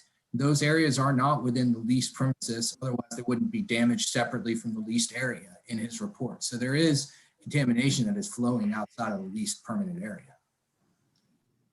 Well, that's a matter of dispute, Your Honor. And I'd reiterate what Ms. Nobles already said, which is that Mr. Cnty was simply a rebuttal expert designated because the Peelers designated Mr. Bolton and was responding to his valuation of the entirety of the ranch, which is all 22,000 acres of it. And I would just point out that the fact that Mr. Cnty is a rebuttal expert doesn't change his obligations related to methodology and reliability. He found that there was some impact to areas, in fact, outside of the lease premises, then he found them. His status as a rebuttal expert shouldn't affect that.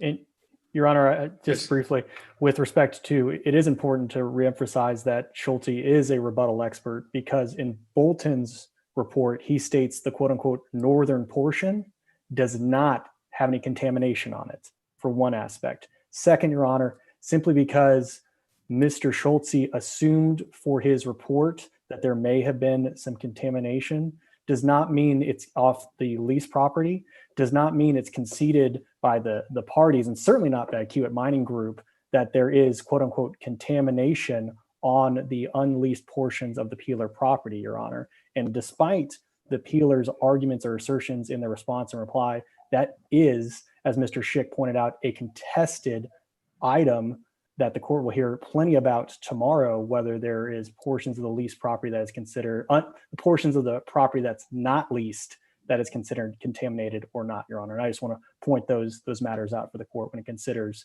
this motion to exclude. Okay. All right, anything else today? All right, if someone would post or email a link to documents for tomorrow, I'd appreciate it. And I'm going to sit down and work on this right now. Thank you, Your Honor. Thank you, Your Honor. Yes. We may be excused. Absolutely. Thank you, Your Honor. Thank you. And Mr. Mendiola, I will leave the meeting running for a while in case Mr. Ita gets back with an order. If not, it doesn't need to be today. Let's make sure it's done right. What was that, Your Honor? I said I'll leave the Zoom meeting on for a while. I have to sign off before 2:30 because I have to start a hiring meeting at that time. But I think it's going to spill But over. again, to I'm another day. not pressuring y'all. As I said, there's already been 3 lawsuits over this land. Let's make sure that the resolution of this one is permanent so we don't have a 4th. Oh. That means we can't get it done today. That's great. Yes, Your Honor. Thank you very much for your consideration.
Okay, I need to end this meeting because we have the juvenile board meeting coming up, so I'm gonna go ahead and leave myself right now.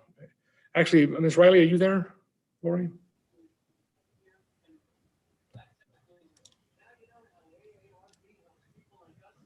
I can't really hear you. Can you hear me now? Yes. Okay. Please go ahead and end the meeting also, because I'm not sure it's going to let me. I think it'll end it automatically when I start the juvenile board meeting, but just in case, if you'd end the meeting for everyone, Do we need to end it? Is that what you said? please make sure I can start the Okay. juvenile board meeting. Okay. And what's going to Mr. happen with the Mendiola? Mendiola case? Is it just being reset on request? Yes, I'll put reset on request. Oh, okay. And I'm assuming we're going to be getting an order very quickly. If not, then we'll get it back on the docket. It's like a diamond with many facets. So Eloy's working on it, Mr. Hitta, and I guess he'll let you know as soon as he's ready, sir. Sounds good. All right. Thank you, Your Honor. Have a great evening. You too. And Judge Bye-bye. Wilson, on the orders from Rachel Reuter, will you be emailing those? Yes.